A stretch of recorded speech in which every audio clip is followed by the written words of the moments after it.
Well, good morning, and can I welcome everyone to this, the 10th meeting of the Public Audit Committee in 2026. We have received apologies this morning from Joe Fitzpatrick. The first agenda item is for members of the committee to consider whether or not to take agenda items 4, 5 and 6 this morning in private. Are we all agreed? Agreed. We are agreed.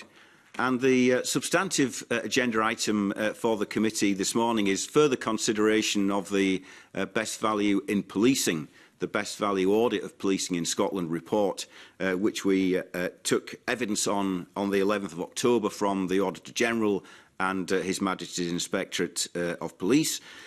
This morning we are joined by representatives from the Scottish Police Authority, from Police Scotland and from the Scottish Government. So can I welcome, first of all, Neil Rennick, who's the Director General of Education and Justice.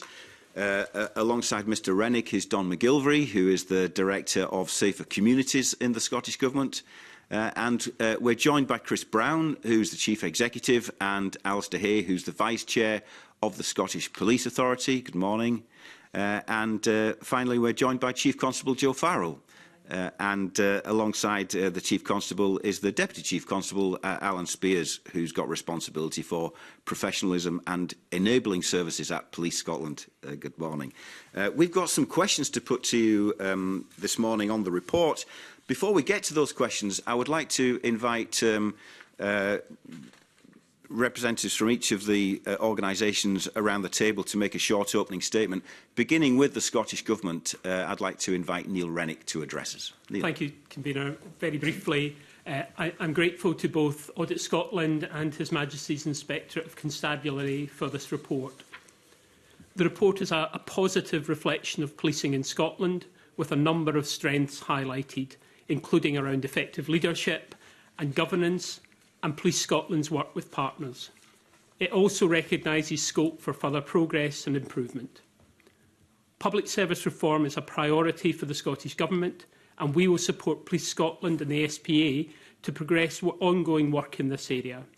We are also supportive of work on the future vision for policing. The Scottish Government is investing record funding for policing in 2026-27, including to support both revenue and capital spending.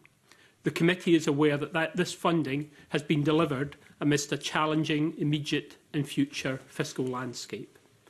While workforce planning and resourcing are operational matters for the Chief Constable, the Scottish Government continues to engage with Police Scotland on these key issues, including how workforce can be modernised to prioritise frontline duties alongside investment in the estate and digital technologies.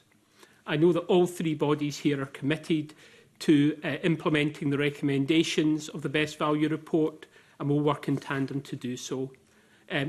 For the Scottish Government, we are happy to answer the committee's questions on the report. Thank you very much indeed. I now turn to Mr Hay, Alistair Hay. Thank you, Convener. Convener and members of the committee, thank you for the opportunity to give evidence today. I have been a member of the authority since 2021. I am the Vice Chair, but I am also the Chair of the Policing Performance Committee, so I hope that I will be able to contribute and to answer the questions that the committee posed to us today. I am joined on my left by Chris Brown, our Chief Executive, and he is also the Accountable Officer. I want to begin by saying that the authority welcomes the Best Value Audit by Audit Scotland and HMICS. Independent scrutiny is fundamental to public confidence, and we see this report not simply as an assessment of where policing stands today, but as a platform for the next phase of reform and improvement. The report recognises important strengths: constructive and mature strategic leadership across policing, sound governance arrangements, strong partnership working, and effective financial control in a challenging fiscal environment. That reflects the commitment of the authority, Police Scotland and forensic services to work collectively in the public interest. However, we are equally clear about where we must go further. The audit rightly challenges policing to sharpen our strategic focus, strengthen our outcome-based performance reporting, and accelerate progress in medium-term financial and workforce planning. We accept these recommendations in full. As Vice Chair, I want to ensure that the authority is not passive in responding to this report. That is why we have already begun strengthening committee scrutiny to avoid duplication and focus on impact. We are aligning financial planning more explicitly with strategic outcomes, and we are working with the Chief Constable to ensure workforce planning is progressed at pace and becomes more forward-looking, scenario-based and aligned to demand. Best value is not a static compliance exercise. It is about continuous improvement, transparency and delivering sustainable policing that meets the needs of Scotland's communities now and in the future. The authority is determined to demonstrate measurable progress against each recommendation with clear milestones and public reporting. We see this as an opportunity to lead improvement, not simply to respond to a critique. I look forward to discussing how we take this forward. Thank you.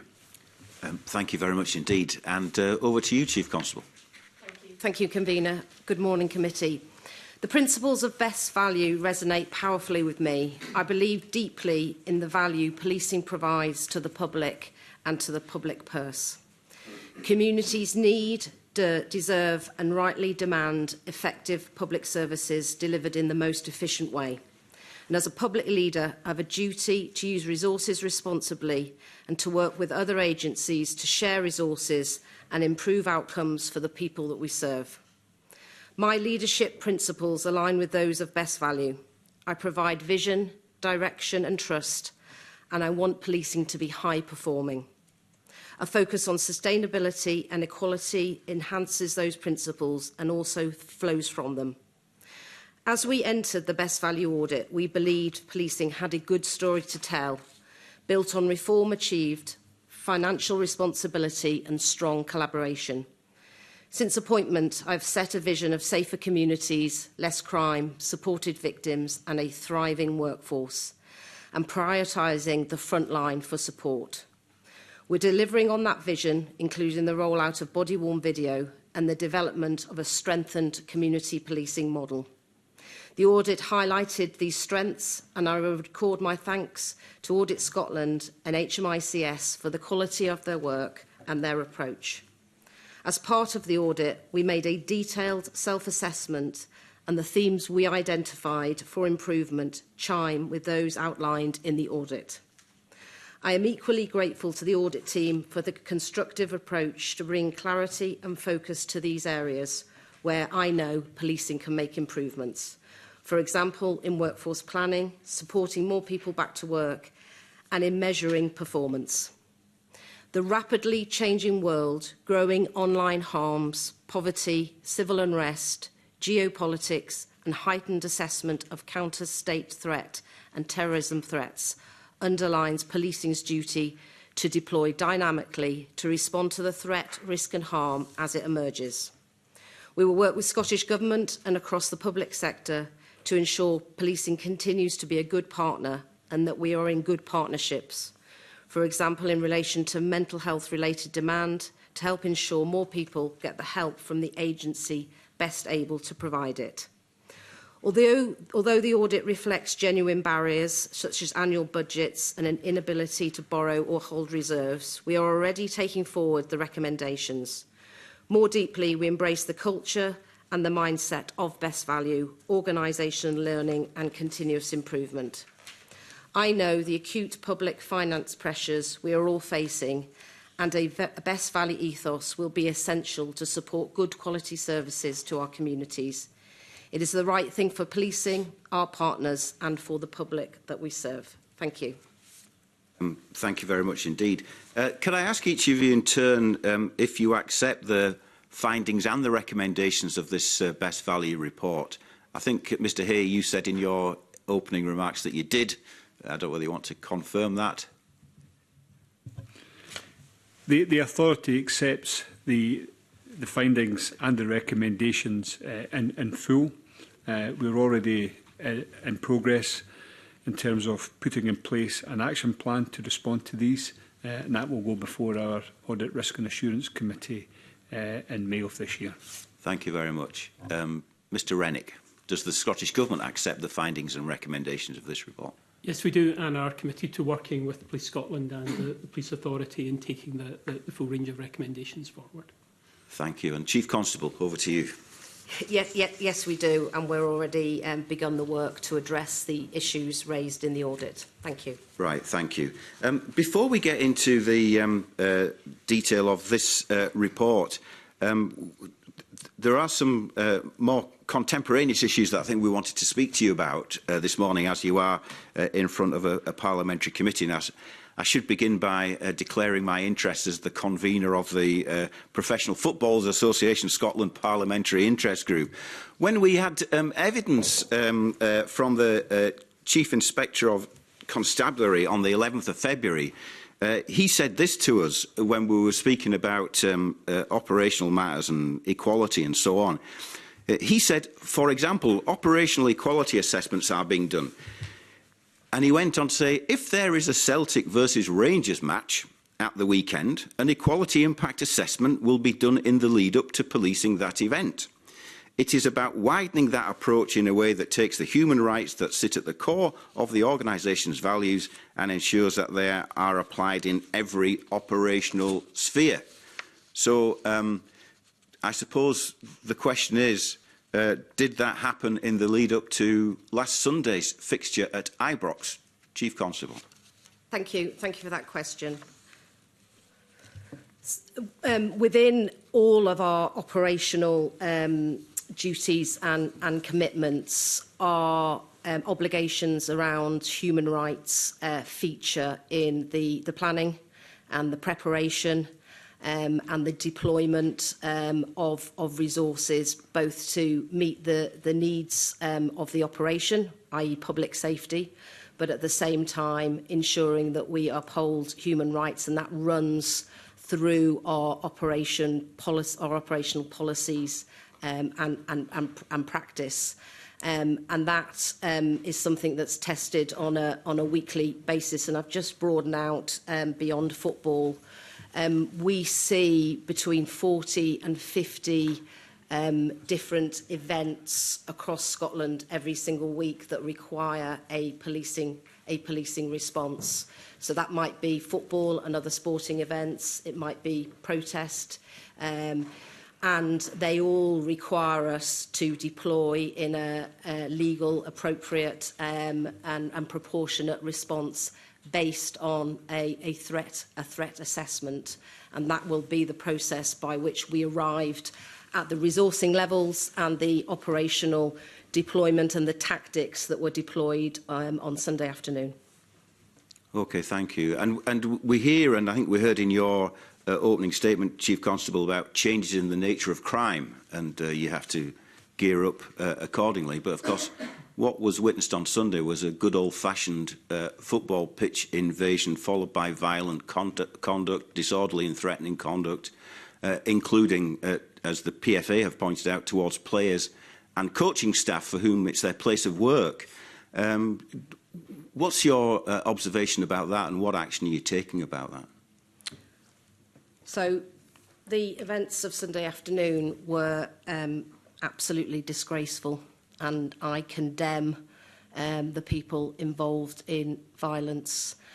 Fans, families, friends, people working at the clubs, my officers do not go to and work within that environment to witness or receive or be on the receiving end of threats and violence. And I think that there's a point of reflection that at the same time policing was responding to those events, members of the public were injured, officers were injured, lots of coverage in the media in relation to the events of Sunday afternoon. When we got to Monday evening, there was still no commentary from either of those clubs in respect of the violence that was witnessed. Nobody came out to condemn that violence. And we can put more and more resources into football, but that doesn't solve the underlying issue that people should be able to attend those events without fearing for their safety. And very powerfully, I listened on BBC Scotland, Radio Scotland on Monday morning, a reporter, a news reporter, an individual who goes to report on football, sports reporter on a regular basis, and she said she was frightened. She said she was frightened. We witnessed one of my officers deliberately being tripped up on that pitch as she ran to offer assistance to people in the stadium. Just disgraceful, just disgraceful. Policing has a key role in ensuring safety and addressing those issues, but putting more resource into that dynamic is not going to solve this problem, and it's a broader societal issue that needs to be gripped by all the agencies that have a responsibility around policing, around football and the way in which fans conduct themselves. You pointed out the silence from the two clubs who were involved in that match. Do you think the football authorities in Scotland are doing enough to hold the football clubs to account? And how does that compare to England, for example, or other UEFA countries? So there are high-risk football matches across the United Kingdom, and when I worked in the northeast of England, I've worked at Newcastle versus Sunderland, Sunderland versus Newcastle. But I think if I compare against the events of Sunday afternoon, there is a lot more that needs to be done. When we consider the level of violence, there was a very significant and serious assault outside the ground prior to the match. These are people coming along to enjoy a sporting event. There's more to be done by all parties to ensure the safety, and all of those parties have an obligation to ensure safety of fans, safety of their employees, and safety, reasonable safety around the officers. Thank you very much. I think Graham Simpson's got a question or two in this area as well, so I'll bring him in at this juncture. Yeah, thanks very much, Convener. I also used to live in the northeast of England. I've attended Newcastle v Sunderland matches, and I've attended many Old Firm games as a supporter, but I've never witnessed anything like we saw on Sunday. It was absolutely appalling. I just couldn't believe what I was seeing. I asked a question yesterday in Parliament around this, and I suppose you've touched on it, about the silence of both clubs. Have you spoken to either club yet, and have they said anything publicly? Because I haven't seen anything. So I haven't spoken to either of the clubs, and as of Monday evening, there was no the clubs hadn't said anything in relation to the events of Sunday afternoon. They may have done so in the meantime, and I'm just looking across to Alan as to whether he can add any more clarity on that. So there will be engagement with the commanders for the football. I think I would have added that in us policing, we've policed football matches like this in Scotland for many, many years. Mm-hmm. There's two elements to that football. There's the policing within the event, and our role is there to support the safety and security. So the police planning for the event on Sunday is done in collaboration with stewarding arrangements, health and safety. And then the second element for us is the policing of the broader communities in and around Glasgow. And I think we always adopt a proportionate response to that, because I recognise that in policing that football match, I'm drawing officers away from local communities. So we look to ensure that we've got a proportionate policing response to those events. And there were people assaulted outside the ground before and after the game? Is that right, or was it just before? There was a dreadful, serious assault outside the stadium involving spectators who were attending the match. Fortunately, some of our technology captured that, and we quickly made arrests, and those individuals are going through the court system. But we have seen a sequence of events pre and post match, as well as what was witnessed within the stadium. Okay, and some of the video that has been widely seen, one of them was supporters charging into the ground, I think through a disabled access point, barging stewards out the way.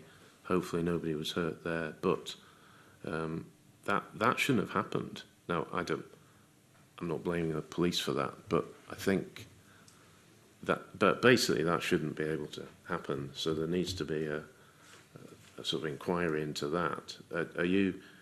Were your officers nearby when that happened?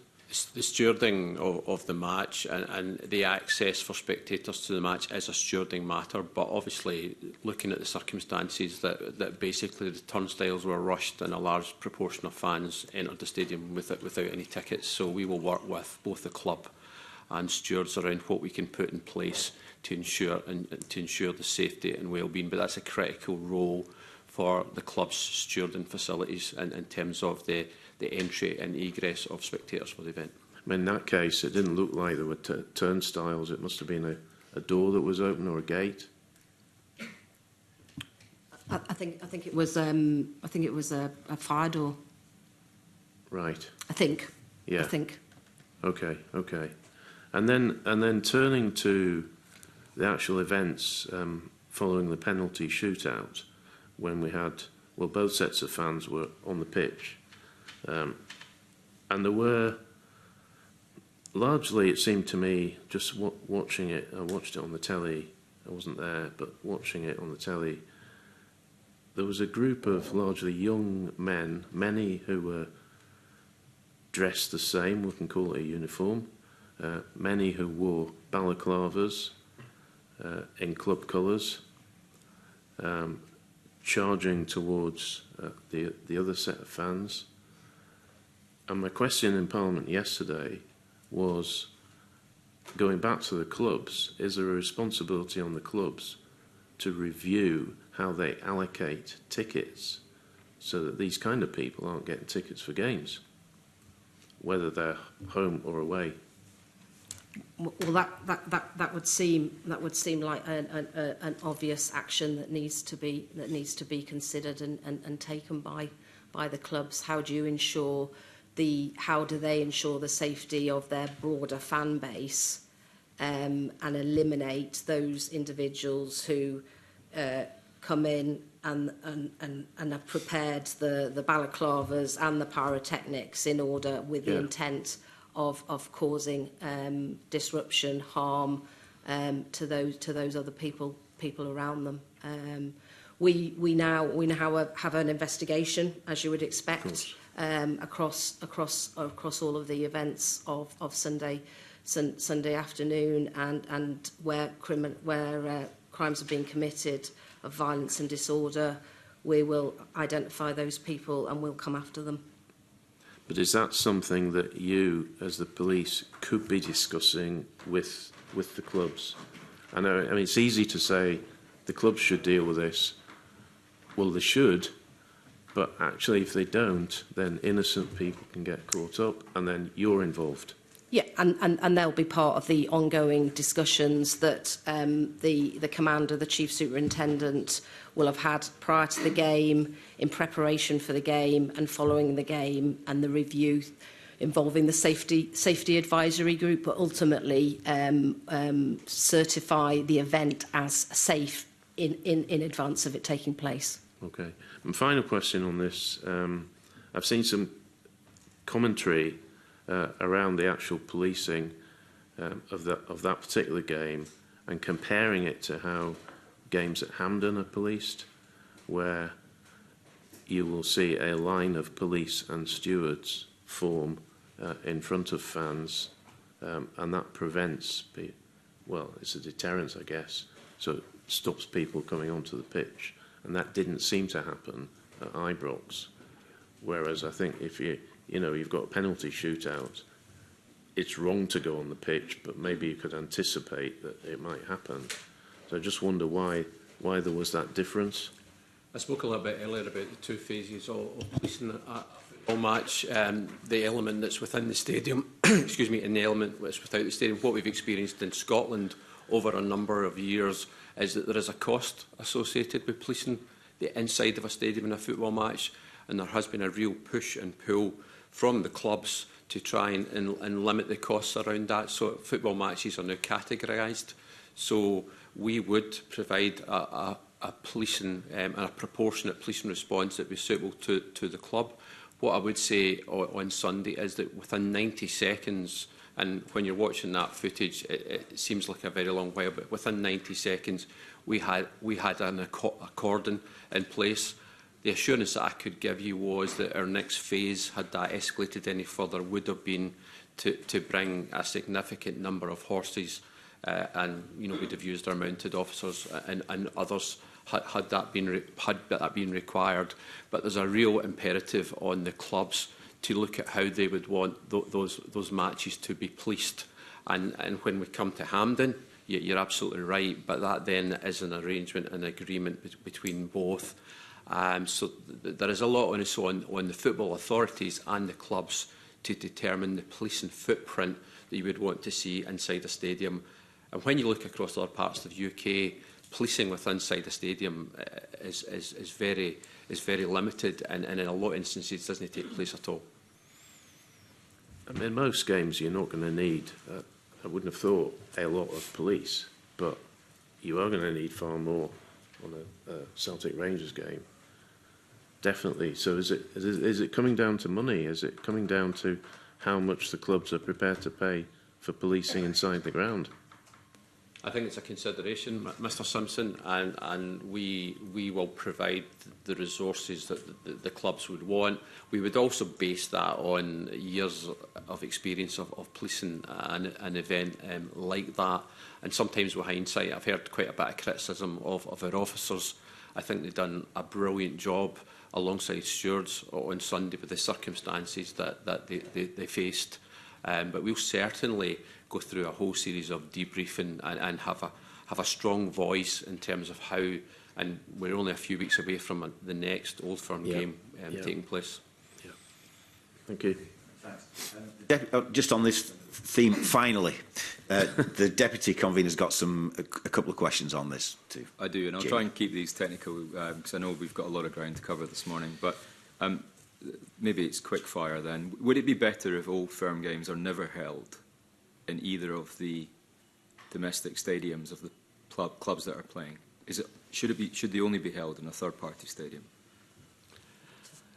I think that's a matter, Mr Green, for football clubs. I think from a policing perspective, we have the capability to police appropriately football matches. I think, going back to the earlier comments that Chief Constable made, I think there's a bigger role for the football authorities and the clubs to play. There is no doubt that policing any Old Firm football match, both before, during and after, does put a drain on Police Scotland and has an adverse impact on the communities that we would routinely serve. So there's no question that we put a significant policing plan around those events, but it wouldn't be for us to have a view as to whether or not an alternative way of hosting that event should take place.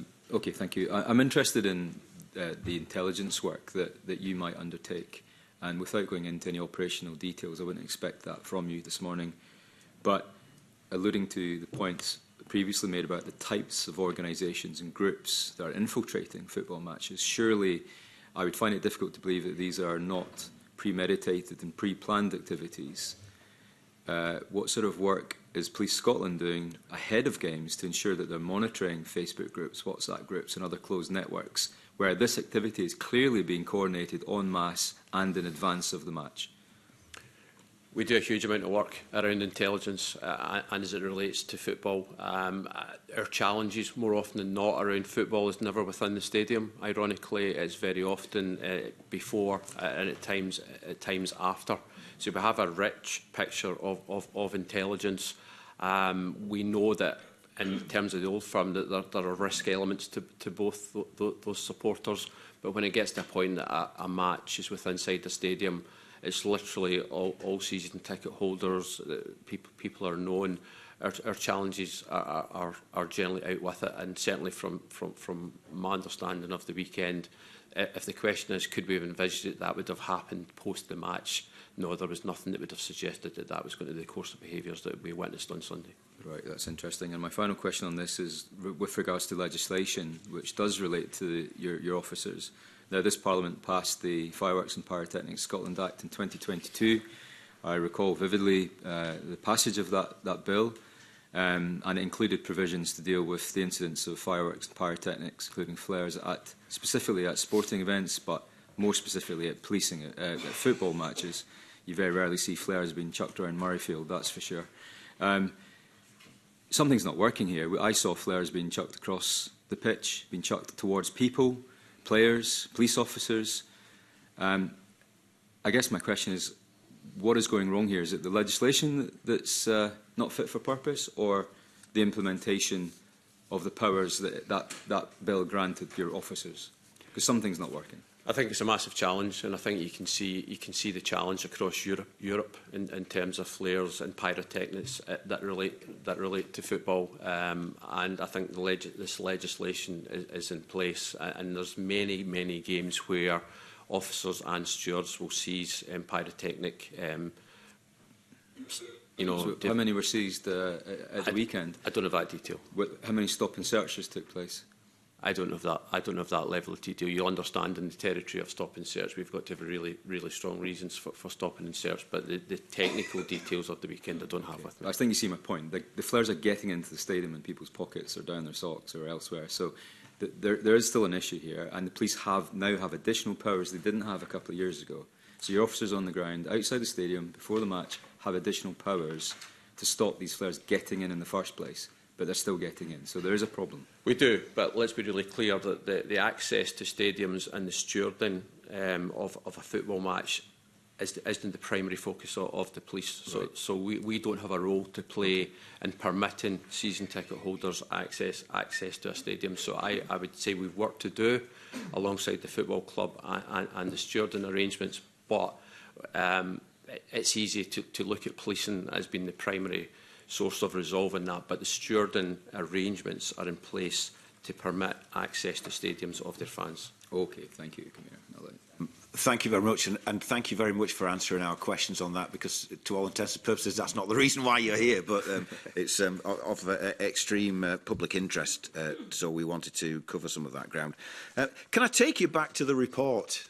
Best value in policing, and go on to a fairly dry subject perhaps, but a really important one, because Stephen Boyle, the Auditor General, said at that meeting on October the 11th, what we are talking about here is public service reform and transformation.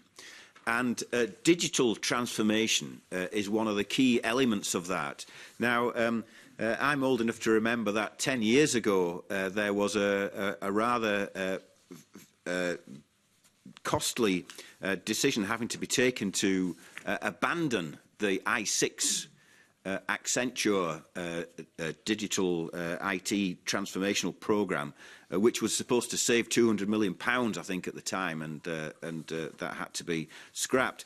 The reason I bring that up is just because there has been quite a checkered history of IT systems and digital transformations. So I wonder, maybe beginning with you, Director General, if you could bring the committee up to date with where things are and give us some assurance that things are on track with the investments that are taking place into digital support to help the Chief Constable carry out the work that she and her officers have got to carry out.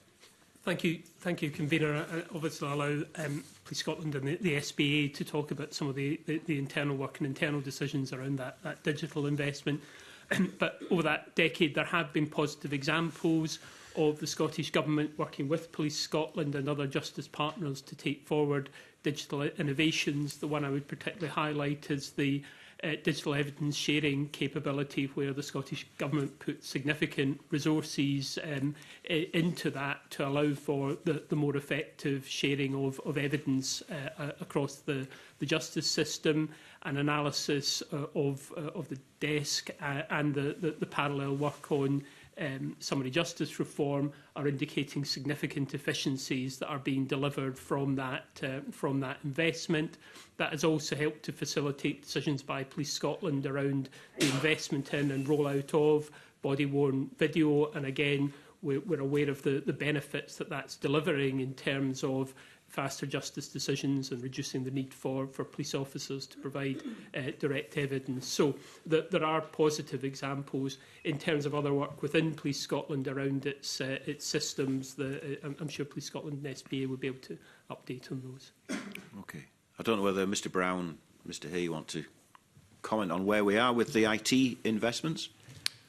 Yes, thanks, Convener. So the I6 process debacle was certainly before my time, but I think the lessons of that whole process you can see across all of the digital portfolio now. And by that I mean that I think Police Scotland has since then taken a very conscious decision to avoid a big bang type of implementation and go for a far lower risk, more phased approach to technology-enabled change over the last decade or so, I would say. That has also been in part due to having, certainly in the earlier days of Police Scotland, having quite a constrained capital budget, which has made making choices around the sequencing and prioritisation of change. And I would say that digital change that has direct operational benefits has probably been the priority over that course of time. And that would include mobile core operational solutions, which is the consolidated crime system that, from effectively consolidated what was 8 legacy systems, digital evidence sharing capability, as the Director General said, and most recently body-worn video. Also, I think, in parallel to that, there's been a lot of work going into customer contact and how people use contact command and control and the telephony systems underpinning that as well. Okay, thank you. I don't know whether Chief Constable or Deputy Chief Constable, you want to comment on that? Thank you. My ambition, and if money was no object, Police Scotland would be the best digitised policing organisation in the UK. What colleagues have described in relation to a integrated crime system, use and deployment of body-worn video, desk, and the now new infrastructure across our contact centres not only has benefit to us as an organisation. Body-worn video relates directly in supporting our frontline officers around safety and confidence. But those digital transformation projects also bring efficiency and benefit to the broader justice system. So the digital evidence transfer and body-worn video create a really strong platform by which material is moved around the justice system, speeding up the rate at which all the parties can access that material.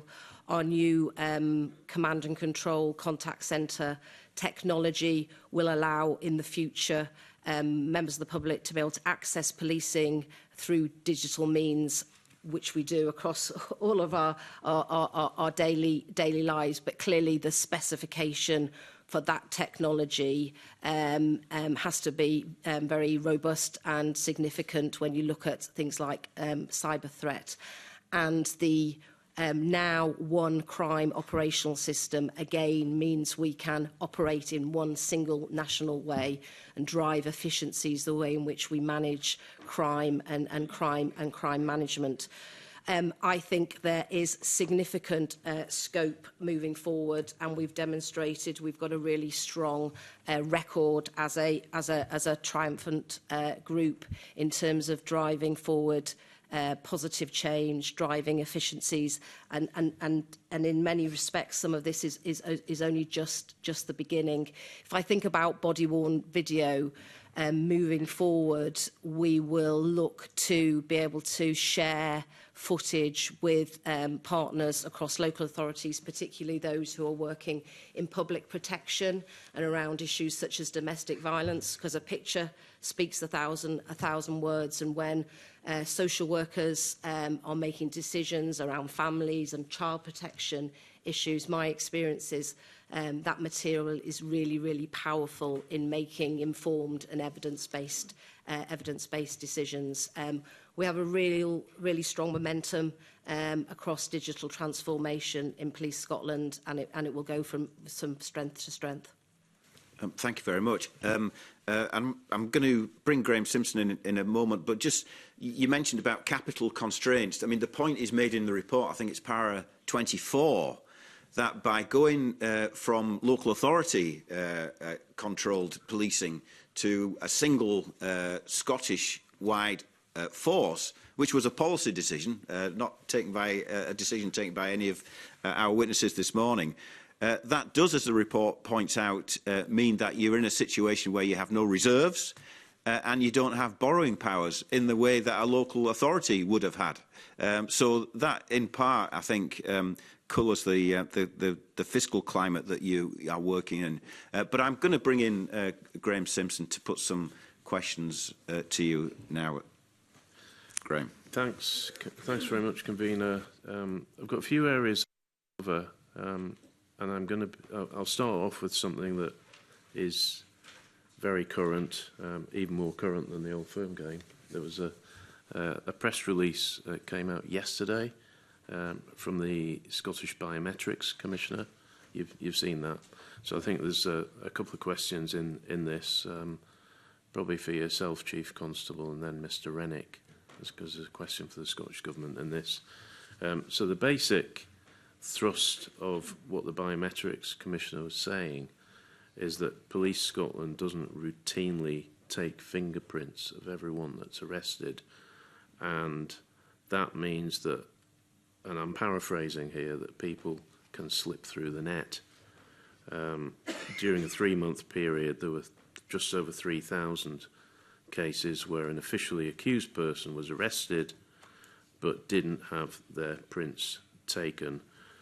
So the Commissioner, and that's Dr. Brian Plastow, was very, very firm in this, and he produced a report on this, very, very clear that this needs to change. Over 12 months, in fact, over 12 months, he says, Police Scotland custody staff might be failing to fingerprint more than 12,000 people with officially accused status, including those arrested for serious crimes and offences. I mean, do you accept the point, Chief Constable? I do accept the point, and I was aware, obviously, that the Commission was going to make that recommendation, and he's absolutely right.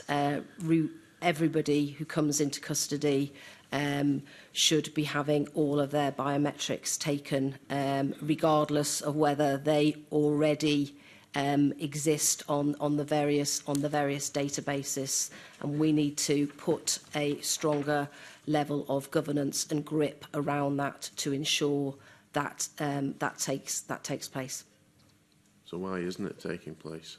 Some issues in relation to resourcing and a need for additional investment around resourcing to ensure that that can happen on every single occasion.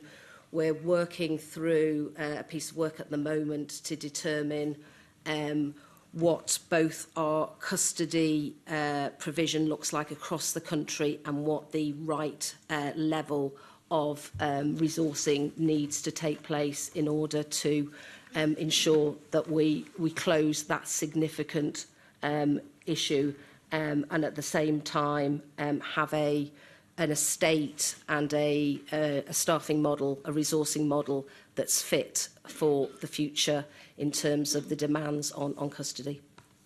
So is it actual Police Scotland policy not to fingerprint everyone, or is it just that you don't have the resources to do it? I think the policy should be firmer, and at times the resourcing levels means that people who have already been fingerprinted are, whether they're released from custody or whether they're going to court, are not fingerprinted while they're there, and that shouldn't happen. So the policy needs to change. Yeah, and the governance and grip. Right. Is that your responsibility to change the policy? It is. Right. So are you going to do that? Absolutely. When are you going to do it? Well, we had a draft of that of the report, so we're working on that. Okay. There was another element to the report. Well, it is about fingerprints. It said in England and Wales, frontline police officers were using mobile fingerprint technology that allows them to use smartphones to identify people in less than a minute, saving police time and resources. Sounds like a good thing.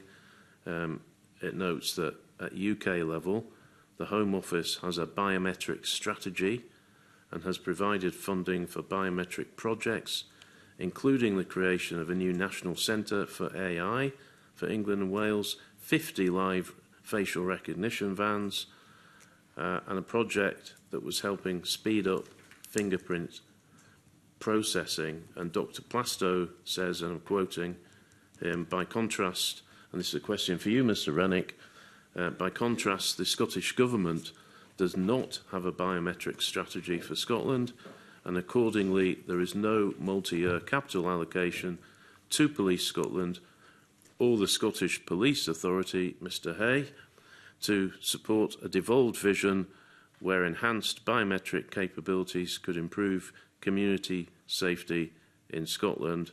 Having such a strategy for Scotland would seem a sensible approach. It would seem a sensible approach, wouldn't it?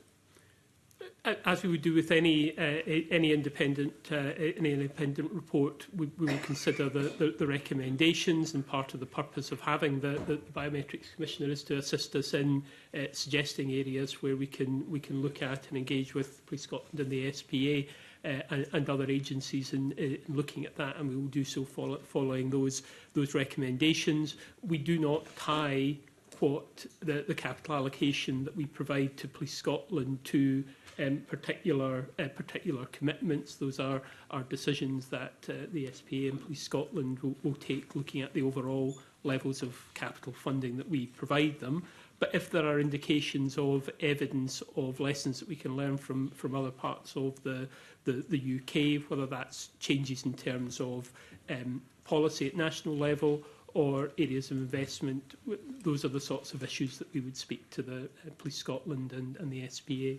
Dawn, I don't know if there's anything else you wanted to ask. Yeah, I mean, the only thing I would add is that in England and Wales, there's, I think, 43 police forces. In Scotland, we've got one. So one of the reasons I think the Home Office has taken particular ownership of the biometric strategy in England and Wales is to provide a kind of national approach. So, there's a question in Scotland as, where that sits in terms of government and police and who's best to make, those strategic decisions around biometrics. But as Neil says, the reason we created the Biometrics Commissioner was to precisely to, give advice and ideas for how we can improve in this area. Well, you can't wash your hands of it, Mr. McGilvray. You can't. That's just not acceptable. His criticism is we don't even have a biometric strategy. And you don't. So surely we should have one. Irrespective of whether there's one police force or 43, that's irrelevant. There needs to be a strategy. Yeah. And as Neil said, we will obviously look at that recommendation and take that forward. You got any view on that, Chief Constable?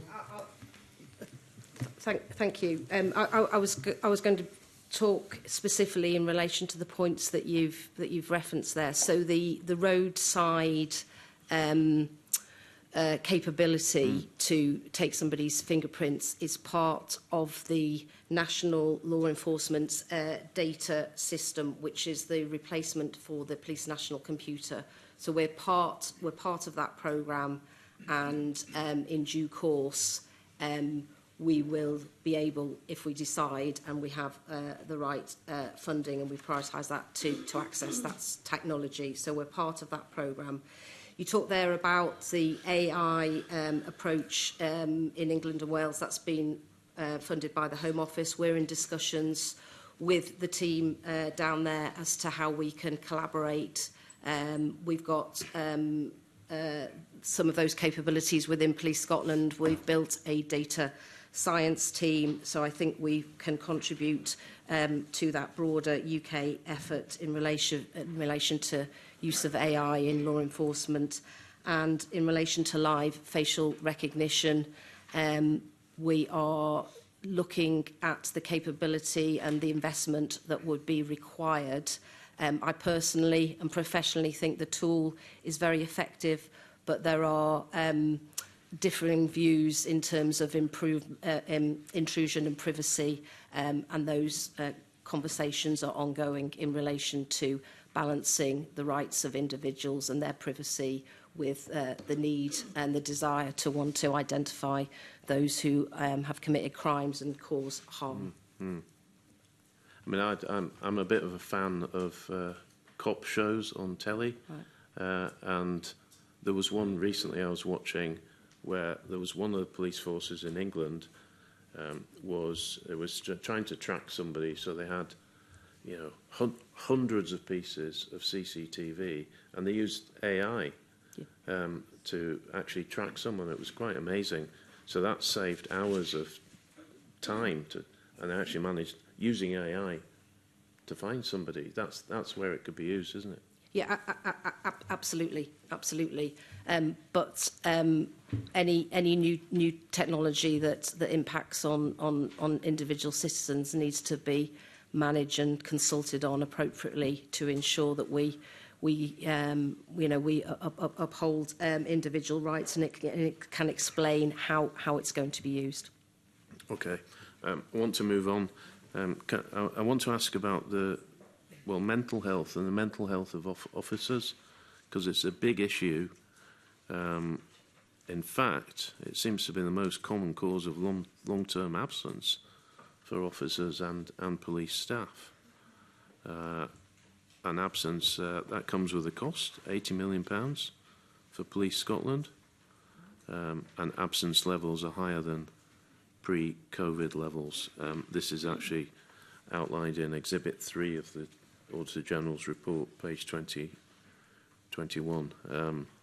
So just, you did touch on this earlier, Chief Constable, but just wondered how the police are tackling, the mental health of officers.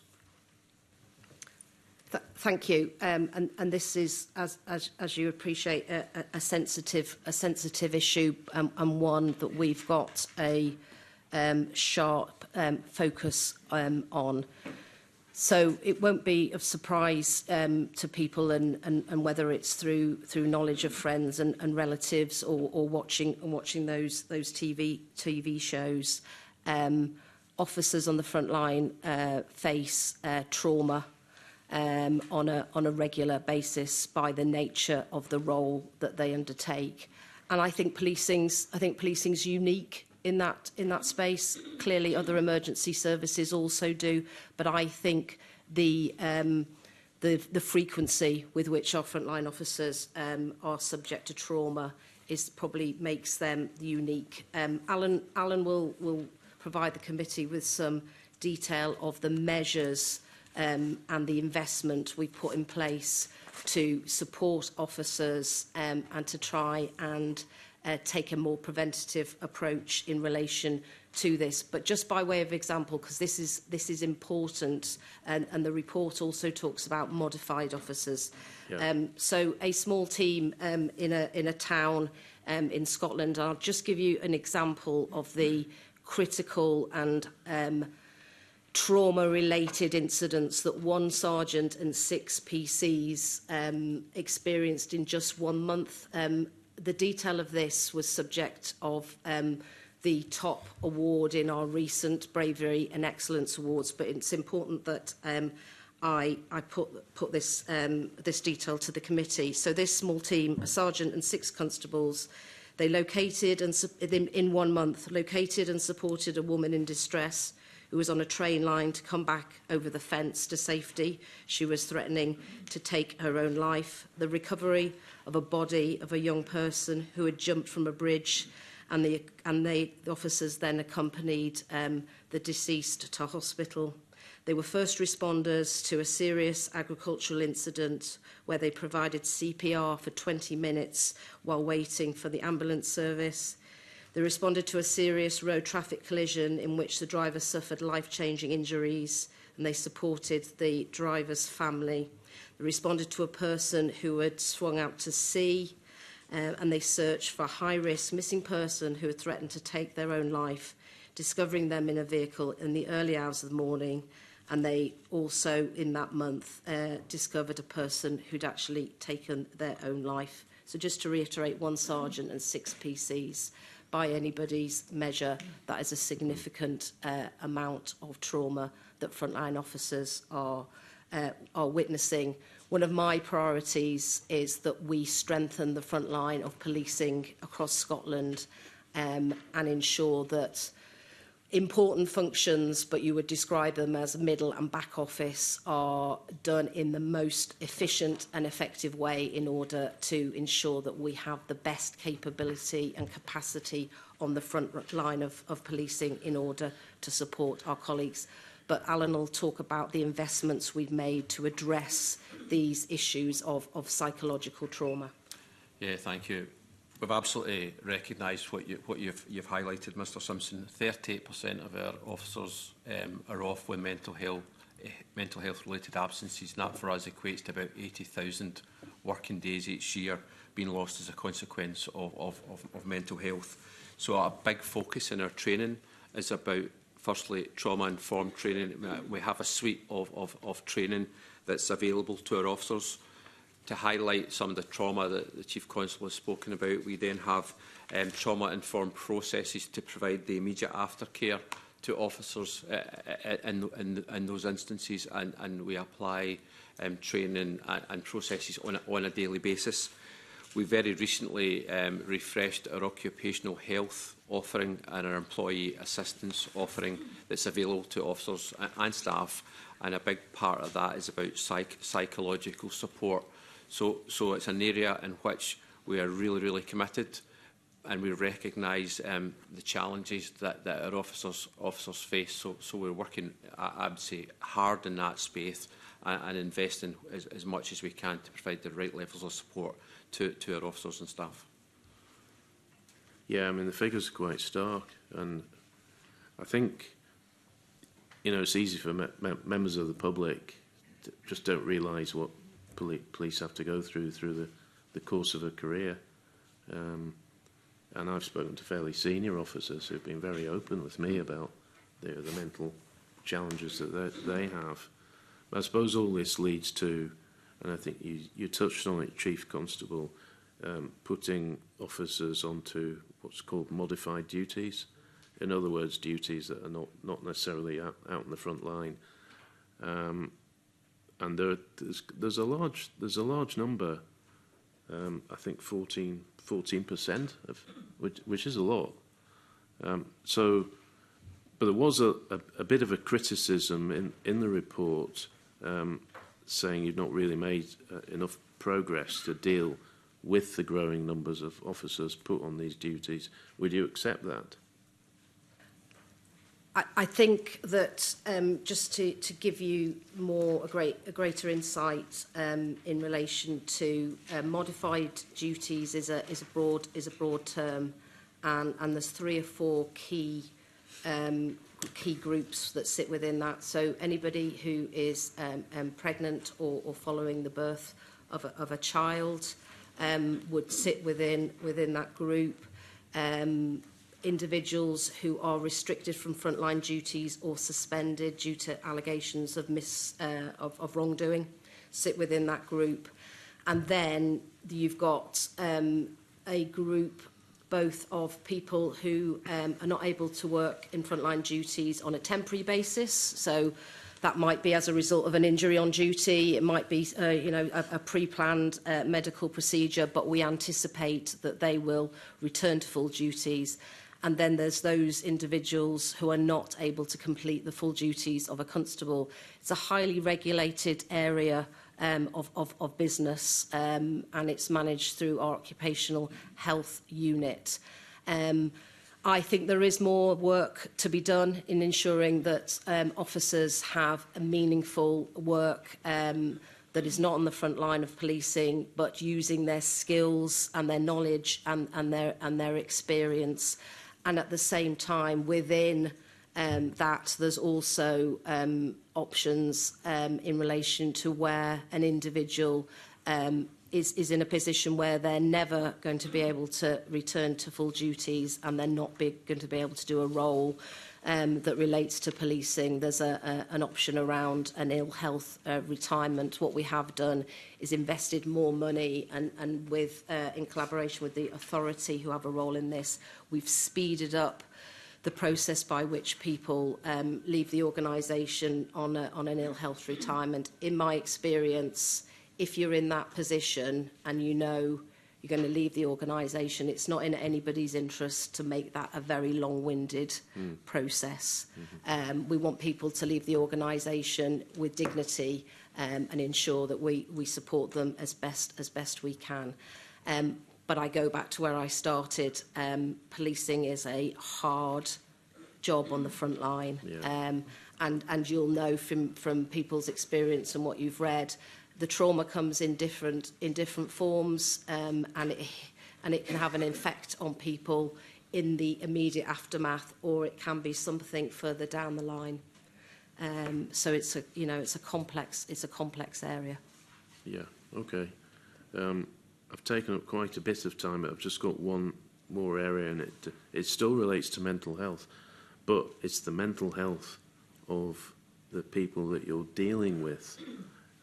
Now, this committee did an inquiry into adult mental health. That was in 2023. And on November the 16th, we had Chief Superintendent Derek Frew in front of us. I don't know if he's still with the police, but... I think he is, is he? No. No, see, he's retired.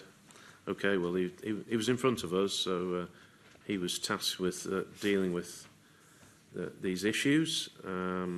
And I was recounting to Derek that, I'd heard that sometimes in Lanarkshire, that's where I live, sometimes entire shifts of officers had to sit with people in accident emergency, and so they couldn't deal with other cases. I mean, it was quite astonishing, really.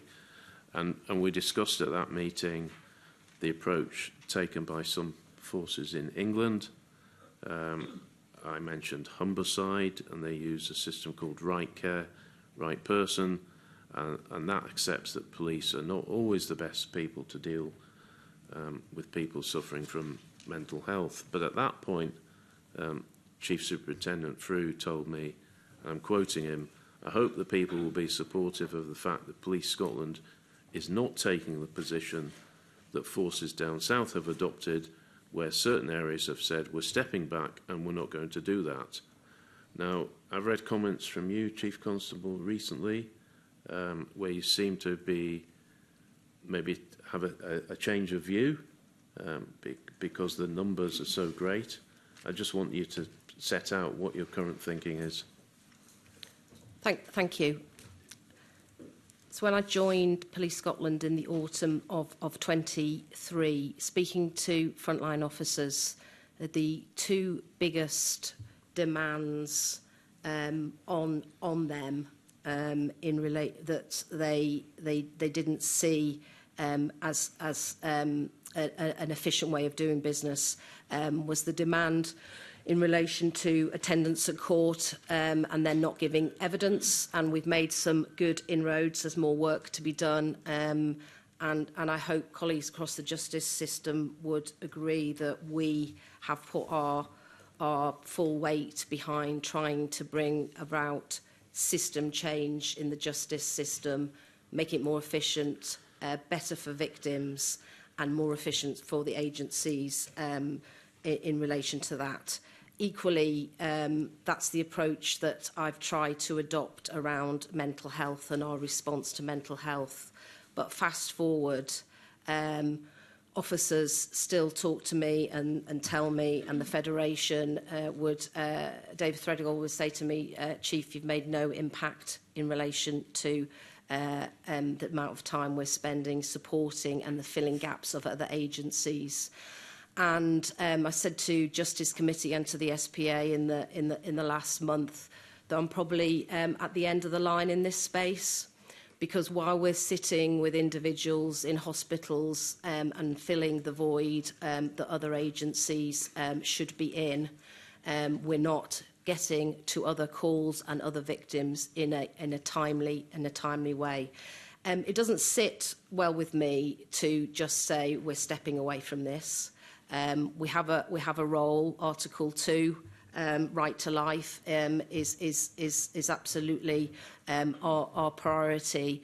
But having engaged and worked with different individuals across different agencies and invested a lot of time and resource ourselves, we are making very little headway in this space.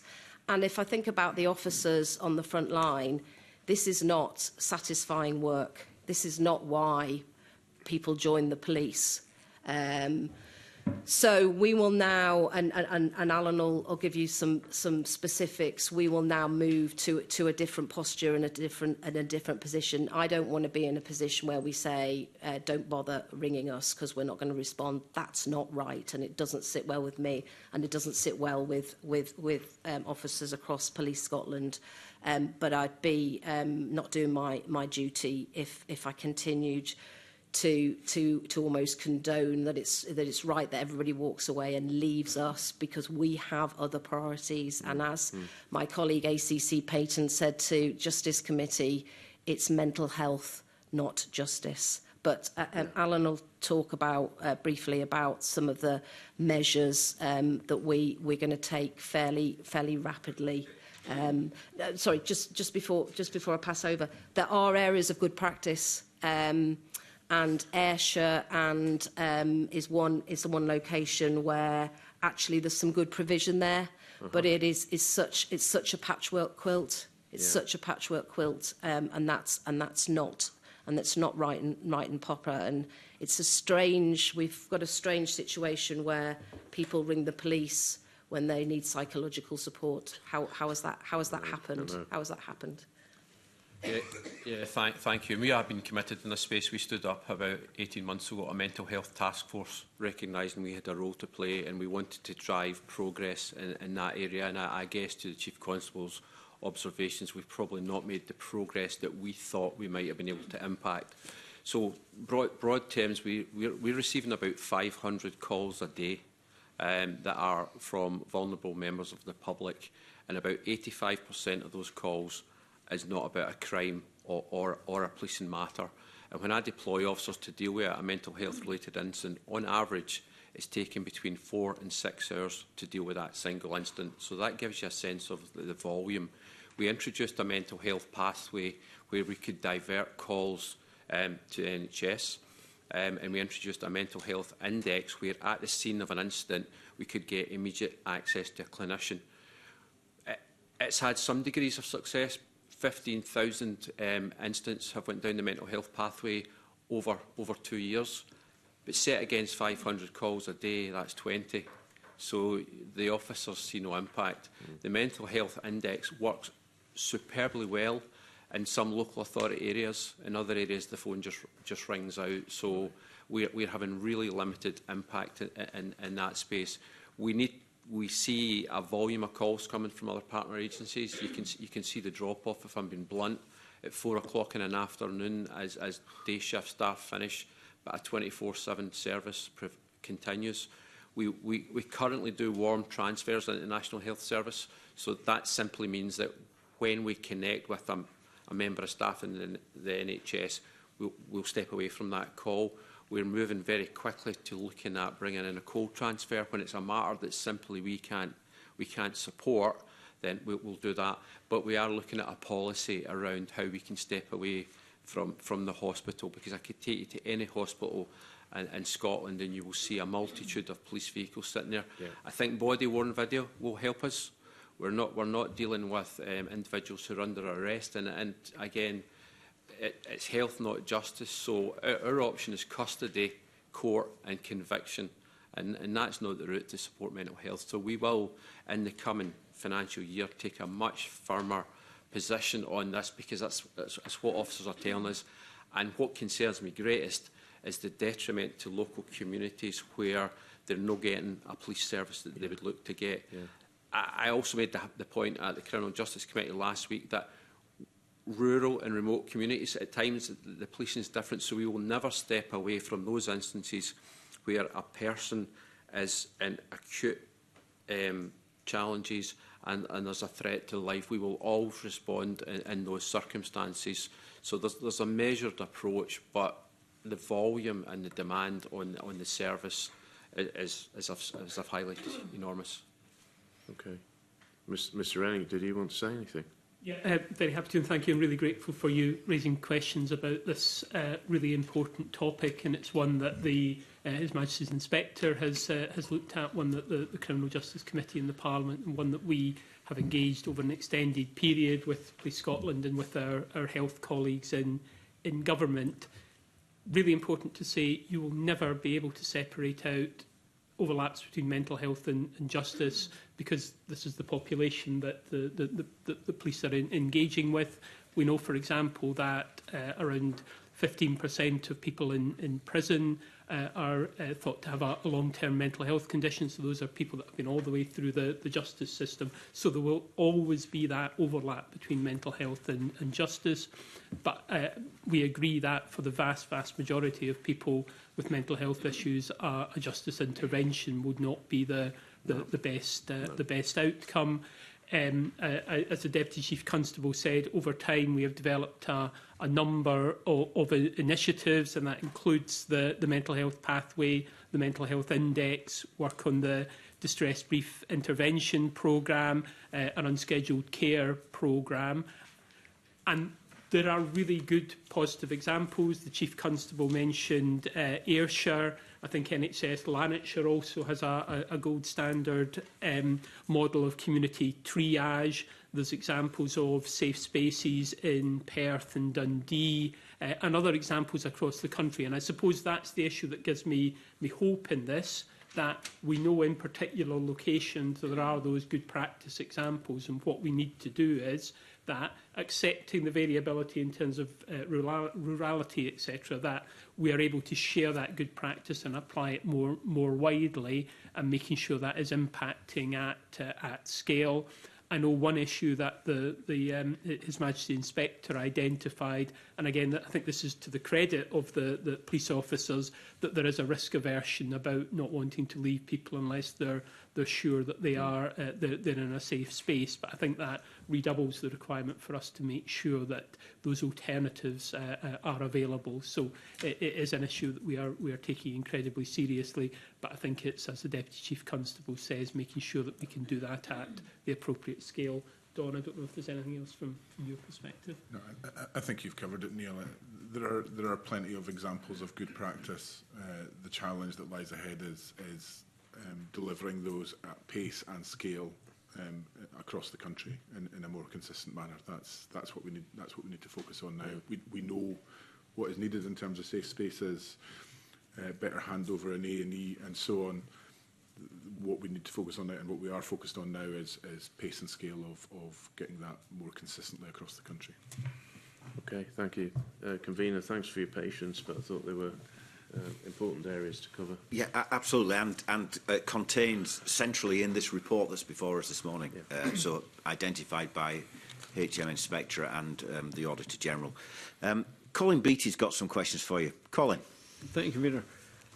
Broadly, I'd like to ask some questions around the strategic direction of Police Scotland, including vision, leadership, guidance, and governance and equalities. Now, there's some good comments in here in the Auditor General's report, but of course, being Public Audit Committee, we'll focus on the bad bits. It does say that Police Scotland benefits from effective strategic leadership, which is excellent. But it does say that while the current strategic priorities and outcomes are broad and not well defined. And again, it says that governance arrangements are effective, though scrutiny could be improved by a review of what is discussed across SPA committees. So I thought I'd start with SPA. what's the Auditor General, what's your view on what the Auditor General's commenting here about better, I guess, talking about better communication across the SPA committees? Yeah, thank you for the question. The role clearly of the Scottish Police Authority is to provide oversight of policing, to provide scrutiny, but it's also to be an advocate for policing, because we want to assist policing on that journey of continuous improvement. Most of the heavy lifting in terms of scrutiny is done by the committees, and there will always be a degree of overlap between issues that are discussed within resources and issues that are discussed, for example, within the People Committee. But we want to limit that. So what the approach that we have taken is we review our committee effectiveness on an annual basis. We involve stakeholders in that, and Police Scotland are obviously a key stakeholder, and we want to minimise the burden on them while still providing appropriate scrutiny and oversight. And they've raised this question with us in the past about different committees essentially scrutinising the same work. So we're actively taking steps to reduce that. We've got the internal auditors, BDO, coming in this year to have a look at that. We're looking perhaps at getting some external support in relation to streamlining the effectiveness of the committees going forward. So in taking these different steps, we hope what that will do is that will ensure that scrutiny and oversight remains strong, our insight and understanding so we can act as appropriate advocates remains strong, but at the same time we do not place an unnecessary burden on policing. Now, again, referring back to the Auditor General's report, can you give me some idea of policing's approach to developing the overall direction and priorities for policing in the next strategic police plan during 2026? What plan is in place to engage with the public? Also the workforce and stakeholders, and what progress has been made in that to date? Happy to take that one, Mr. Beattie, if that's okay. So we actually published our new strategic police plan last month, and that was following a period of public and stakeholder consultation. And what we've tried to achieve by doing that is essentially joining up the Scottish Government's own policing priorities to the Chief Constable's vision and 4 pillars underneath that vision, and the detailed business plan that the Chief Constable and our colleagues have produced to basically track delivery against these strategic priorities. It's notable because I don't think we've ever really been in a position before where all these kind of building blocks line up as well as they currently do. So I would say the root cause of some of the other issues that have been highlighted in the Auditor General's report, so medium-term financial strategy, workforce planning, for example, these things have suffered in the past through that lack of alignment. These pieces of work have been done in isolation but haven't necessarily been woven together into something coherent.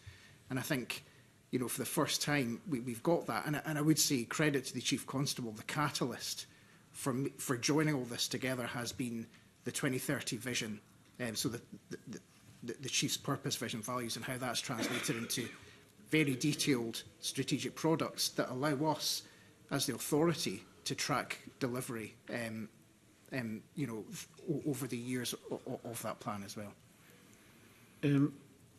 What about the engagement with stakeholders and the workforce and the public? How is that being put in place? So I would say we had a public consultation for the strategic police plan. If memory serves, I think there was something similar for the vision. I don't want to put words in your mouth, but I'll maybe let the Chief Constable come back on that.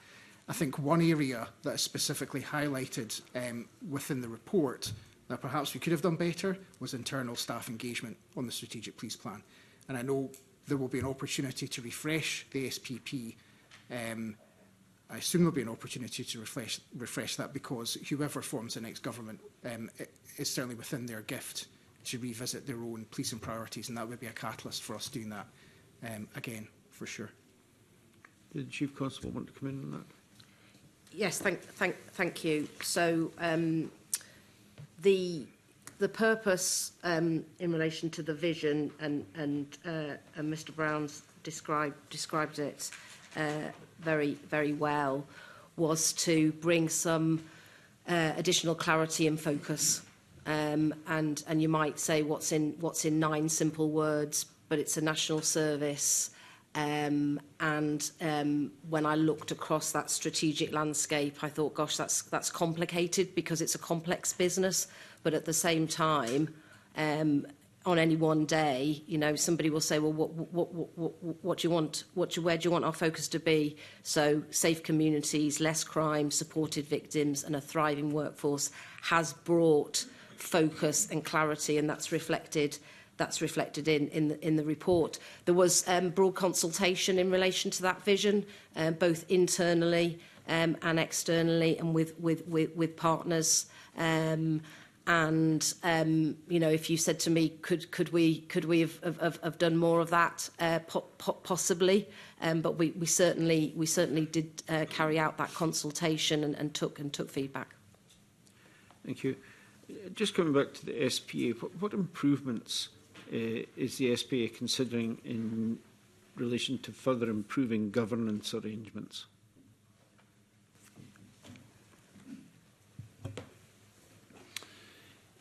I think in terms of governance arrangements, I've already reflected on the fact that we do an annual review of our committee effectiveness. So that is the cornerstone, I believe, of delivering our responsibilities in terms of scrutiny and oversight, and developing our insights and understanding of the organisation. But I think beyond that, one of the key things is this alignment of the strategies within the organisation.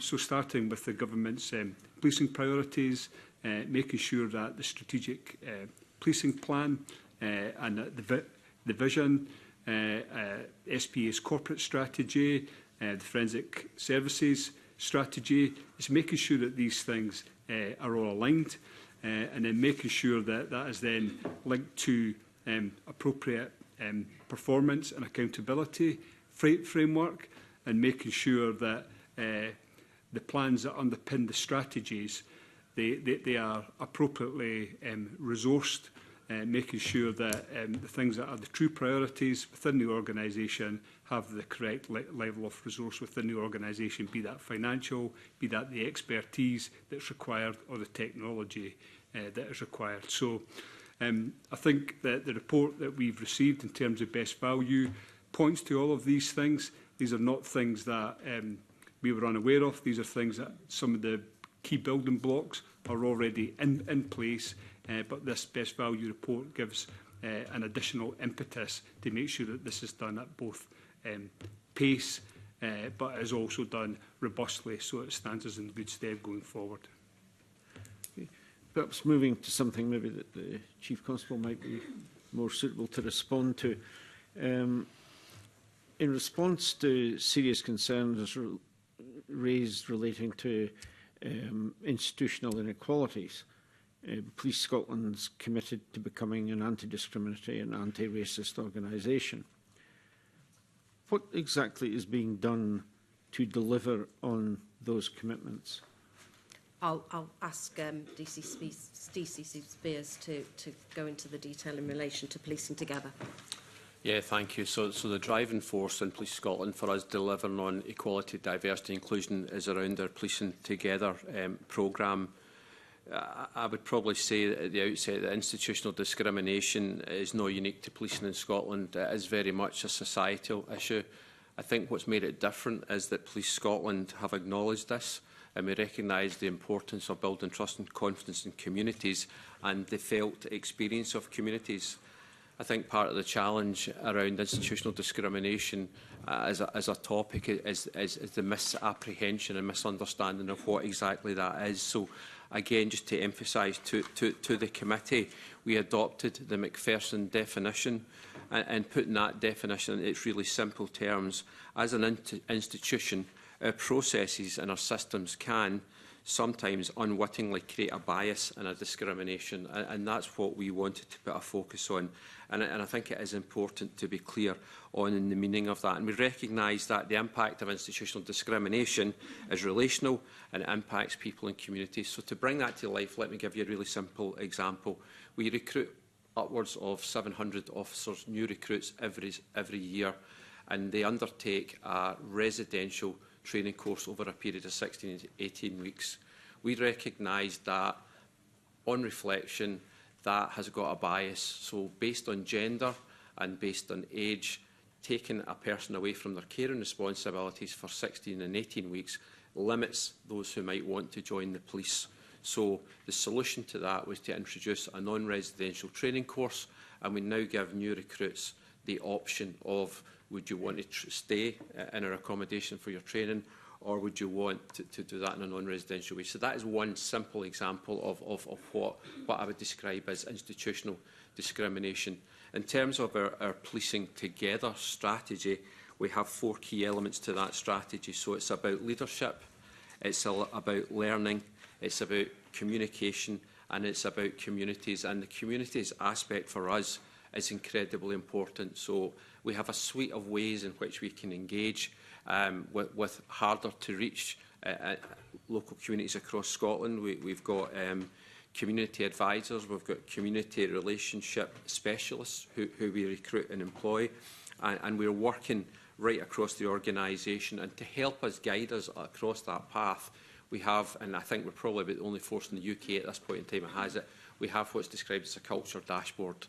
And that's probably the dashboard or the barometer that we are using to measure the progress that we're making. So we're looking at the demographics within the organisation. What does the recruitment indicators tell us? What does the leavers indicators tell us? Where are we absence? We cover modified duties. We look at grievance. We look at victims of crime. There's a whole suite of measures that we have on a Power BI tool that allows us to diagnose and analyse the circumstances within the organisation, and allows us through what has been a Policing Together oversight group within the Police Authority to just talk about the progress that we are making. So that is the driving force. We've committed an Assistant Chief Constable and a range of resources to supporting those areas, and again a key element of that would also be around partnership working. So that team will look at victims, they'll look at health, mental health, but we're driving that through, and we analyse that on a very regular basis. Just looking at the terminology, institutional inequalities, there's obviously a lot of different threads to that. Do you have a sort of an umbrella definition of what that might be, of what it means, institutional inequalities? I don't think we have a bespoke definition, but I think what we recognise here is when you embark on a journey around institutional discrimination or aspiring to be an anti-racist organisation, what we're recognising there's probably never an end point, and it's a question I frequently get asked, have we reached the end of that? That aspiration, I think, will exist way beyond the Chief Constable's my time in policing. But the dashboard allows us to really drill into a whole range of categories. We're continually taking feedback from the authority and other aspects. We've been fortunate over the last few years to establish what has been a professional reference group, and in parallel to an independent reference group. I think it's a practice that helped us a lot. It helps us through COVID. So recognising that some of those spaces are really, really difficult and complex, we bring in people with a broad, rich experience of those cultures, those equalities. We utilise on a daily basis now some expertise around human rights, and we have a very senior solicitor who will work with us on bespoke matters. So we're embedding a human rights approach in everything we do, And we're trying through the culture dashboard and the work of policing together to bring what you're describing as inequalities to life. What you're describing there sounds good. How do you cascade that down through your organisation? We use a whole range of methods. You sit at a computer and you'll see information on a screensaver. The chief and myself and others will do video blogs. We'll use our intranet. We have got a real commitment to engagement through extended leaders forums, so that this theme will feature very much. And rather than bringing line managers and leaders into the centre of the organisation, we'll go out to them. So we've got a whole year's activity of engagement.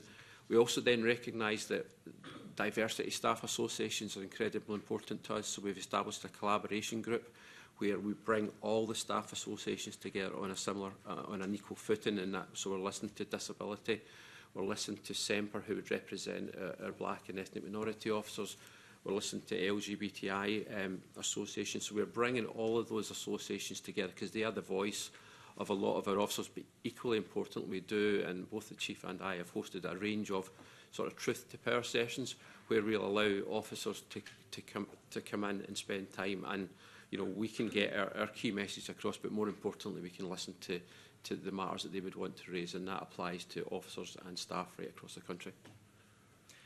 Thank you. I've got one last question which I suspect is going to fall in your broad portfolio. Environmental sustainability. The Police Scotland's made a commitment to achieving a 35% target to reduce CO2 emissions by the end of March 2026. So still got a couple of weeks. Based on the 2019-20 baseline. I just wondered how you're achieving that and what progress has in fact been made. So we've been working really hard in this space, and I think we've recognised a number of years ago that environmental sustainability is really important. So we have a dedicated team within the service. We set this target in 2021. It was based on data from 2019-2020. Our ambition was 35%. We're probably fallen some way short of that ambition, and I think just now we're tracking around 26%. I think there's a range of factors that would come into that. So you'll be aware that when you measure sustainability, you're looking at scopes 1, 2 and 3. We've made a lot of progress around electricity and heat. But when you've got an ageing estate and some of our buildings are 70 years old, it has a limit in terms of what we can achieve. We have seen, particularly around scope 3, where there's been some shift in the guidance, and that's around waste, water, business travel. We're sending officers all across the world. I only last week signed off officers to travel to Australia for an extradition order. So these types of things have an adverse impact on our sustainability. But positively, we've seen a 16% reduction in electricity, close on 20 around gas, and about 17 on fuel. I would suggest our ambition around vehicles. We have a fleet of close on 4,000 vehicles. Over 25% of our fleet is completely EV. That brings its challenges. The EV infrastructure in Scotland is difficult, and it's also difficult to provide a 24/7 emergency policing service on electric vehicles, but we have an ambition in that space. So I probably recognise that we're not going to achieve the target that was set 5 years ago for this month, but I'm confident that we will continue to be ambitious in this space. Have you established new targets? We will establish new targets going forward between 2026 and 2031 that would support the vision. I think the last thing I would say is we've been really successful in being able to draw down some additional funding that's very specific to that, and that's allowed us to look at lighting and some different arrangements. But we will, we'll have a sustainability manager who keeps me in the right place. We will remain really committed to try and drive progress. But I would argue that an ageing estate is having an adverse impact on us fully achieving all that we would want to do in that space. Thank you. Thank you, Convener. Okay, thank you. That leads us neatly on to the final series of questions, which are going to be put to you by the Deputy Convener, Jamie Green. Jamie. Thank you very much, Convener. Good morning to our panel. I've got quite a lot of ground to cover, so feel free to give answers as relevant to the question as you wish. There's no need to elongate them in any way, but I'll stick with some basic themes I'd like to cover. Let's start with people, and let's start with police numbers. Chief Constable, how many officers do you currently have, and how many staff do you currently have?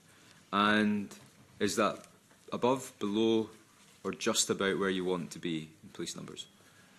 So police numbers are currently, and I'm just going to look to Alan because he monitors this on a monthly basis, just over 16 and a half. 65,000 is our establishment, Mr Green, and we have 6 intakes over the course of the year to refresh these numbers to just slightly over 16,500. And staff, non-warranted staff? It's between 5,500 and 6,000. And the second part of that question was, is that on target or above or below your requirements? So if we look across the whole of the workforce and the mix of the workforce, and I'm guessing you're going to move through, so I'll preempt strategic workforce plan if I can. Policing is a complex business, and we're doing this obviously on a national basis. Our ambition is to, and in response to the audit, there was work already ongoing in terms of trying to determine the right shape and size of the workforce, the mix of warranted and non-warranted powers, looking at what are the threats and risks coming down the track at us that we need capability in order to address and ensure that we're able to mitigate those risks. There are some limitations and some in relation to that workforce mix, and some of that is described in the report in terms of a policy of non-compulsory redundancy, and also an inability to make big inroads in terms of police officer numbers. But we will develop that strategic workforce plan across the complex landscape that we're operating in, identifying particularly the skills that we need and the capabilities we need moving forward. And some of that featured in my bid and my request to government as part of the budget build. So we will work through the development of that strategic workforce plan and ensure that there's the strong connection with the medium-term financial plan. We've already started the work across our local policing functions in terms of shape, size, demand. So that work is underway, and using AI to determine demand and be able to look at that demand on an hourly basis and then ensure that we've got the right capacity at a frontline level, whether that's response officers, community officers and our investigation hubs. So that work is underway, and that's the approach we will take in the development of the plan.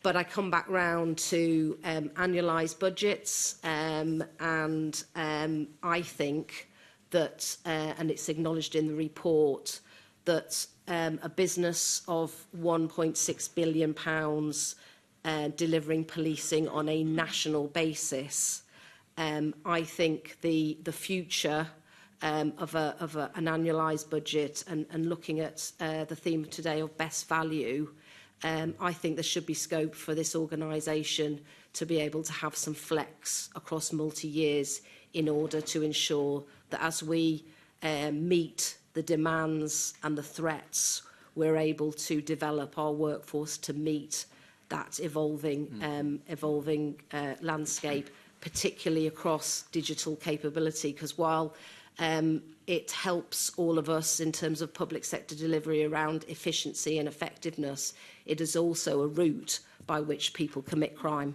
whether that's serious and organised crime, whether it's counter-terrorism and counter-state threats, whether it's around child exploitation online. That is all driven by the ability to use technology in order to bring about that criminality, and we need to ensure that we keep ahead of that and keep pace with it. Okay, and thank you very much for that. It's comprehensive. I'm not entirely sure it answered the question, which is your current police officer numbers at the right levels, or were you below or above? Just to give us an idea, it's not a criticism. I think churn, but yeah, the process of that workforce development will give me an absolute accurate determination of those levels. But as I said, in our budget bid at Justice Committee, we provided a very detailed summary that highlighted some of the threats and the capabilities that are required to meet the needs and keep people safe. Mm-hmm. The reason it's interesting is because the report itself identifies this arbitrary number of 60,500, which is a finance-based target, essentially. And the report said, and I'll just paraphrase, but there was no evidence that 60,500 officers was the right number to deliver effective policing for the future.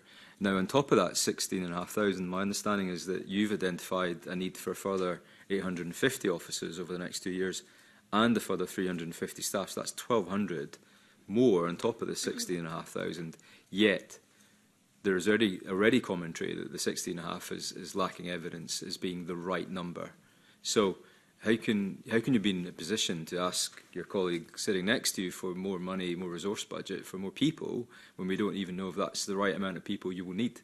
Well, I would say to the committee here today that I provided a significant amount of evidence in relation to that uplift, both in relation to police officers and police staff, based on demand, based on threat, harm and risk, and based on an evolving environment where actions across the other side of the world are having an impact on the streets of Scotland on a daily basis, and we've seen that very acutely in the last 18 months, 12 to 18 months, and we've seen it in the last week and a half since the events in Iran. So, could you give an example? Sorry, just to elaborate that.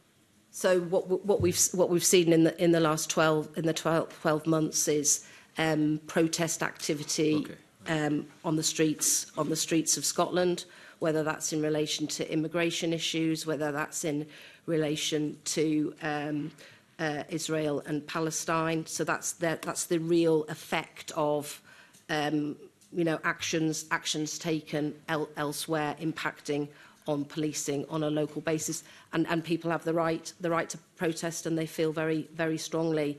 But that's a challenge and a resource requirement for us.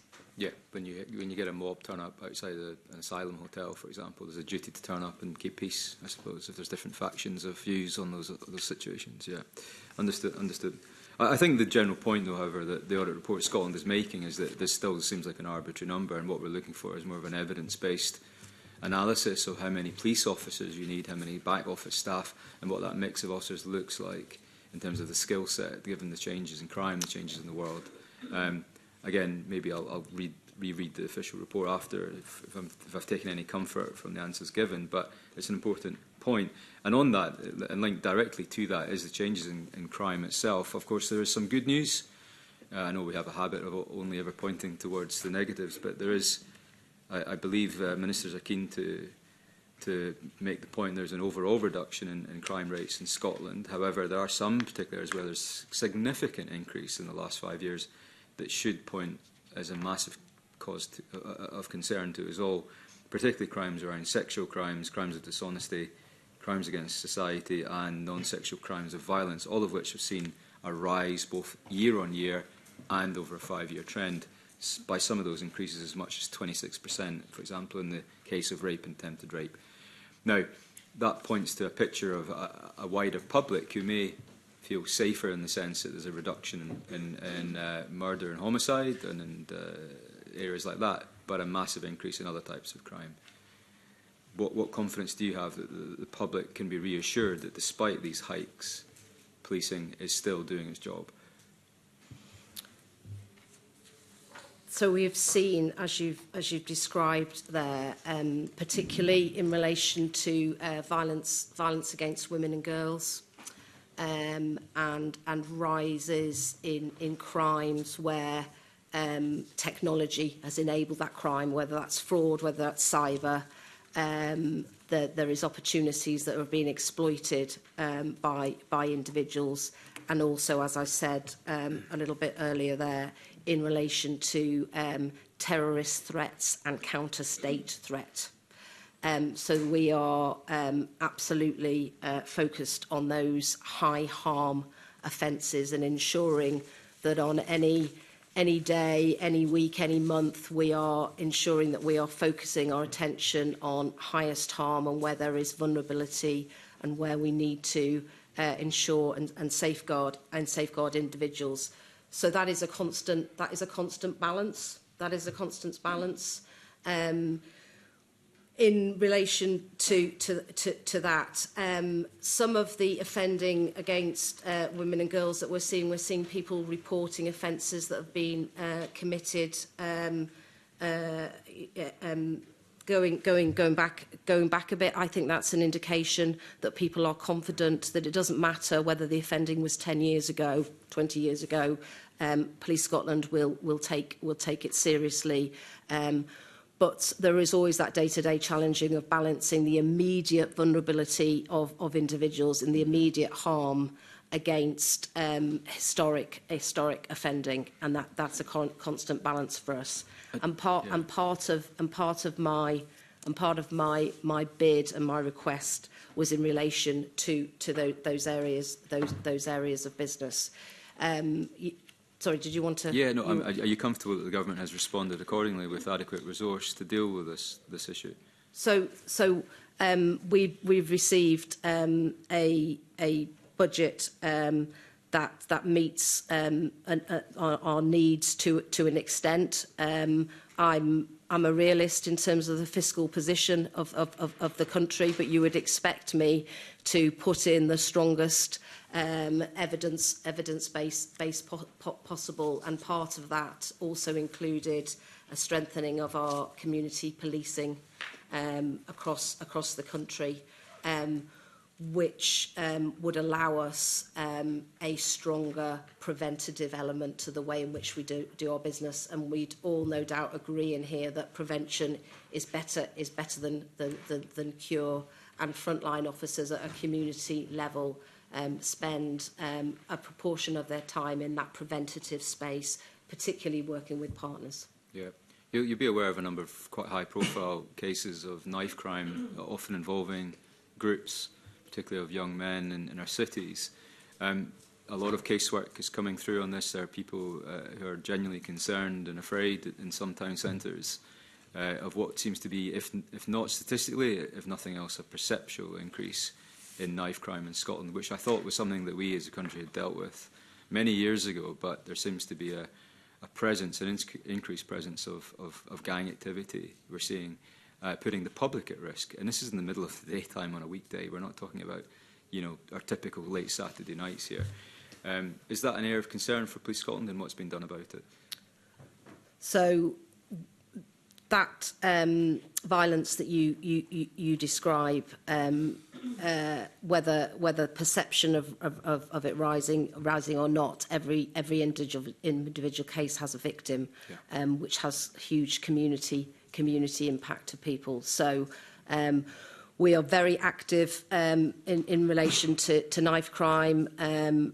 Strong partnerships. There's an education element to this. There's our activity in relation to tackling. There's often a link around drugs, and and our strong performance around tackling serious and organised crime and the supply of drugs, but clearly a focus for us with partners around diversion and prevention, and trying to get good, strong engagement with young people so that they don't find themselves in these positions. I'm glad you mentioned that.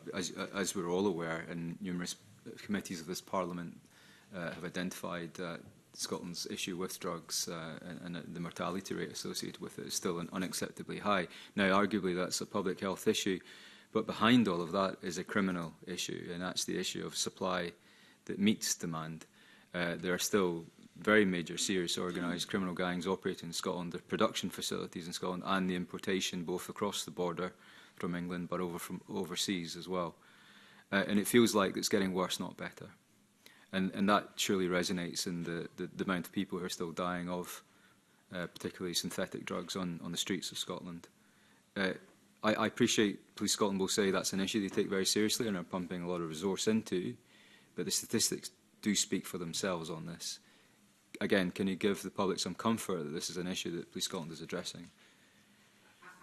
Absolutely. A really strong focus, and to illustrate that to you, our Operation Portledge, it was the feud across the Central Belt between April and the summer last year, and you're starting to see the convictions come through. 3 individuals yesterday, 25 years in prison. That criminality is driven by the business of supplying drugs, both across Scotland, the UK, and across the whole of the world. Our techniques are very sophisticated in relation to this. Strong connections with National Crime Agency, Europol, Interpol.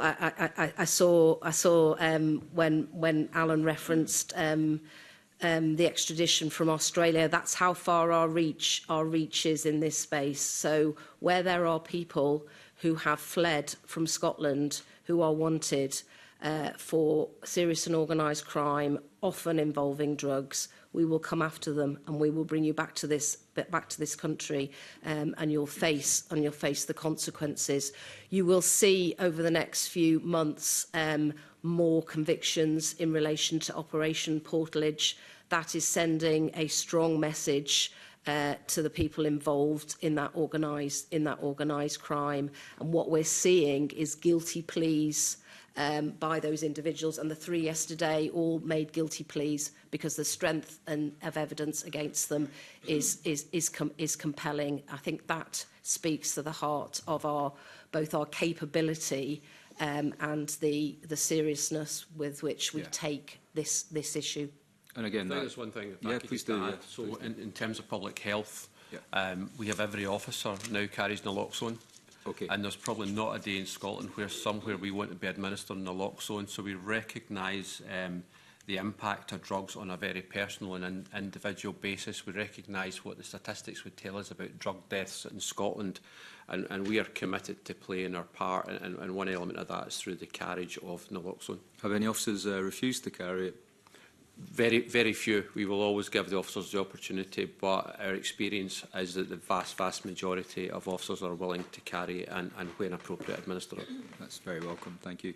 And that does talk to this wider point about resource planning, which was sort of the premise of my original question, and the sorts of activities that Police Scotland will be required to undertake. You know, we talked at the beginning of the session about linked arm in arm on a football stadium dealing with thugs. And on the other hand, we're talking about intercepting major international serious criminal gangs through technology. And that's a very different skill set, I imagine. And again, that comes right back to my original question around your workforce planning, which was unfortunately criticised in the Audit Scotland report. When will we see this plan? When will we get a feel for that can give Audit Scotland and the future committees of this Parliament some comfort that, yes, we know exactly what sort of people we need, how many of them, and when we'll need them? So over the next 12 months, we'll develop that plan, and it'll be key that that's done in time for the next round of budget submissions. But just to highlight a national organisation and the depth of it, and you've highlighted there that some of the complexity. There isn't a huge swathe of good practice that exists in this space. So we will ensure that we're able to provide and satisfy those recommendations. But it's something that we will need to build this year, and I've described there some of the initial work that's been undertaken. But we are operating, policing operates in a complex environment. Some of our functions are very, very visible to the public, and many are not. And many are not. As we build capabilities that keep people safe, both online and across Scotland. What's your attrition rate at the moment? What's the average age of a police officer in Scotland, and when are you starting to lose people? We have kept a watching eye on this over the years.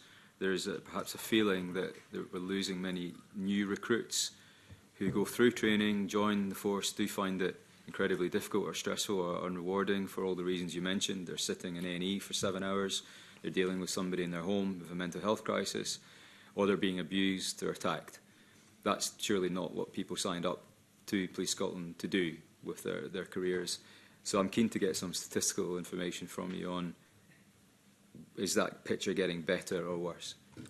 So I can give you the statistics and I can give you an opinion, and this can be quite subjective. So we're fortunate that we're recruiting people into Police Scotland from the age of 18 right through into their mid-50s. So we have got a real breadth and depth of walks of life and experience as to the stages and when people would join the police. Our average age of a new recruit is about 25, 26.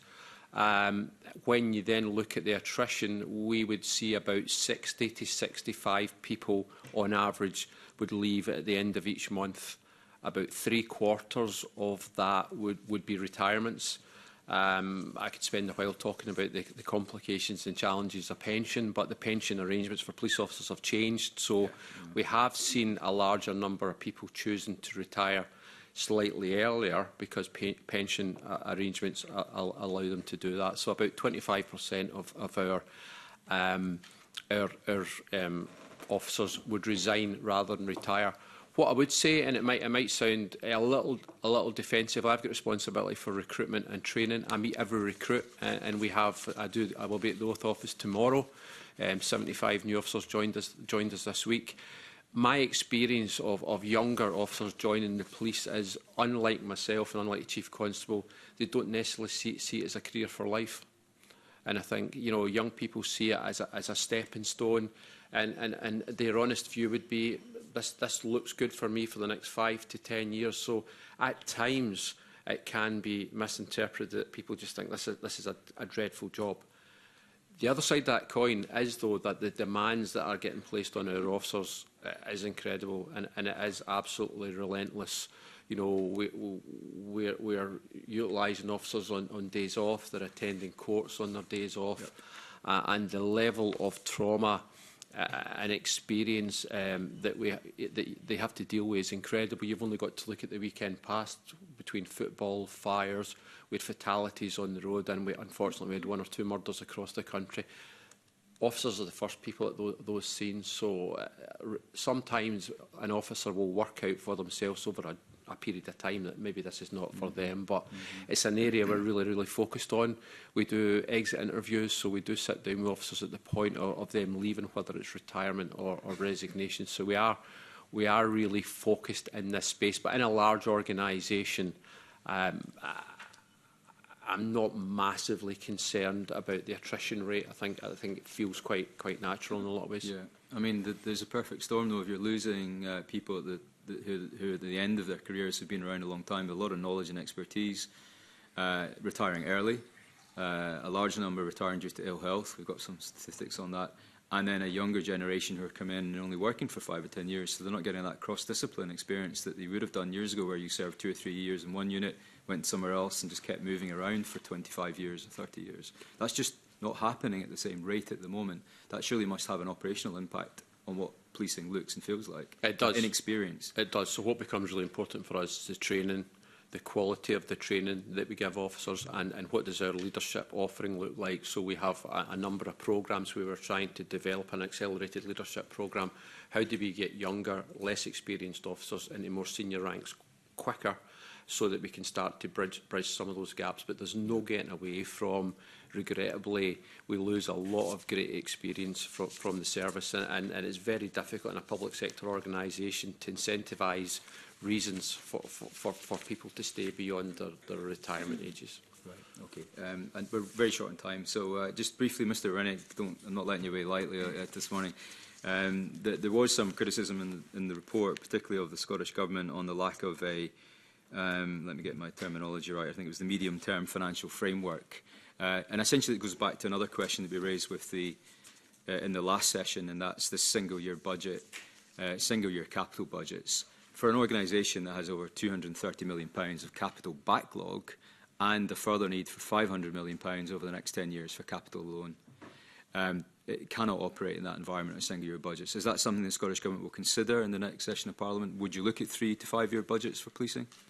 Well, you'll obviously be aware that the Scottish Government published its medium-term financial strategy last June, and also a parallel public service reform strategy and sustainability strategy as well, as part of the budget in January. Ministers also published spending review figures for revenue for 3 years forward and capital for 4 years forward.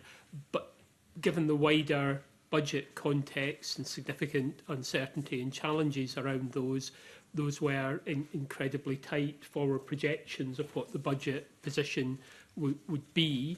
So we will constantly engage with Police Scotland and the Scottish Police Authority about what the current and future budget needs are, and try and respond to those within the annual budgets and project forward into future years. But we face the same restrictions in terms of annualised budgets and significant changes that can happen to budgets over time out with our Minister's direct control. So taking just one example of that, I looked back at the 2022 spending review and the projections there, which projected that policing would receive a flat cash allocation over the subsequent years up until 26-27. In reality, we have been able, thanks to some of the people around this table, we were able to increase revenue funding by 350 million, or 25%. So where we have been able to, within those annualised budgets, we have responded as far as we could to the pressures that are there. On capital funding, again, capital funding has increased from 45 million in 22-23 to 86 million in 26-27, so roughly 90% increase in terms of capital. But I recognise that there are other pressures and difficult choices that police are having to make, even within that increased level of capital. I don't know if Don is more involved. You've covered it all. Yeah, we're quite short on time. I mean, it's fascinating though, that £40 million increase in capital, at that exact period it was £45 million a year.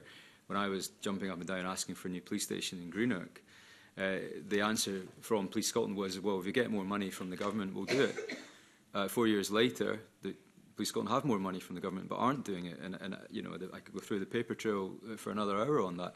So it does seem that even when capital is made available to Police Scotland, officers are still working in 50, 70-year-old crumbling buildings that don't have custody capacity, for example, and that has an operational impact on their day-to-day jobs.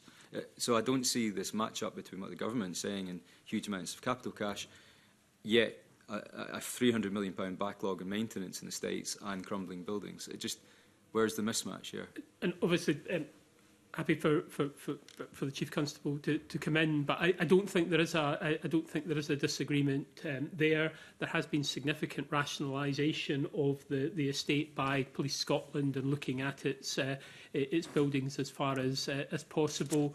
But inevitably, Police Scotland are always having to look at the prioritisation of those resources, for example, between digital investment and estates investment in greening the fleet and other options. So there will always be that adjustment around that. And it is not unique to policing that we are facing a range of capital pressures that exceed the overall budget that the government has available for that. So we do try our best to respond to that. As I say, there have been increases in capital, but I'm not saying that means that we've responded to everything that. And I appreciate it. I made my plug for my local police station. It had to be done in the last session. Yes, Chief Constable. Yes, sorry. I think it's important we just talk about the estate before we finish, so that you've got the latest position on it. So I think it's a couple of things on the estates, and there's no question that an annualised budget proves really difficult. Yeah. So getting an allocation in January for capital that we're going to have to spend in April is difficult. A big proportion of our capital is really committed. We have got some digital programmes that align to UK policing. We've got to spend money on. We've got to refresh the fleet, and at the same time try and do work in the estates. In the year it's just gone past, we have spent every penny that we allocated to our estates team, 139 projects, and had made some sizable delivery in that space.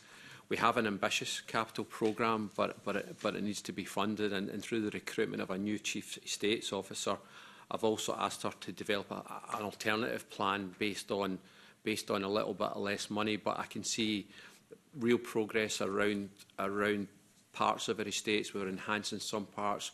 We're new builds. We've made significant progress, Mr Green and Greenock, around an alternative location, which is really promising. We're working collaboratively with local authorities, looking at their estate, because everybody's in the same space. So for us, solutions are not always about building a new building, but we need a better estate. So we are massively committed in that, but hugely constrained against the budget. I do appreciate that, and Ms Valence is sick of hearing from me on that issue, but I'm sure I'll communicate. Do you have time for a final, very short quick final question? And I have to ask, it's certainly been in the news over the last few months. It's more directed to the Chief Constable. Do you believe that serving police officers or staff of Police Scotland should be obliged to declare all and any interests, including memberships of clubs and societies, as has happened in the Metropolitan Police? I'll probably say to you that I'll come back to you on that issue. I've seen what the Metropolitan Police had done, but I haven't given it due consideration, and it's not something that has been subject of UK-wide consideration by policing. So I would be reacting rather than thinking it through in any great detail. No, I much prefer an honest answer, and I only raise it because police officers knew of your appearance this morning, and some approached me and said that they did have concern that it breached their human right to privacy and interaction and so on. So that's the reason I mentioned it. And specifically, you're talking about Masonic. Well, I mean, that may be part of it, but it's not solely related to that. Okay. Thank you. Okay, thank you. And that might be a question that presumably the Scottish Police Authority would have some access on as well. We've come to the end of our time, and I want to thank you very much for the evidence that you've given us this morning. This is our second last session in public of this Parliament. And I'll say to Mr Spears that the last session is next week with the accountable officer from the Scottish Public Pensions Agency. So, and I know, Mr Hay, the firefighters of whom you were once part, along with police officers, NHS and teachers, are all caught up in these delays in the SPPA system. So if you've got any questions you would like to put to the SPPA, Mr Spears, drop us a note and we will do our best to raise it. In the Scottish Public Pensions Agency. All right, okay. Okay, understood.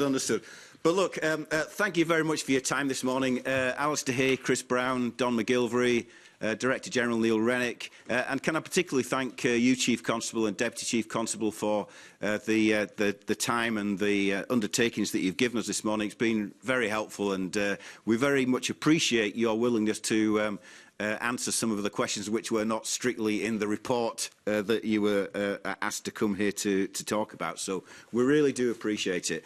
And with that, as the committee agreed earlier on, I will now move the committee into private session. Thank you.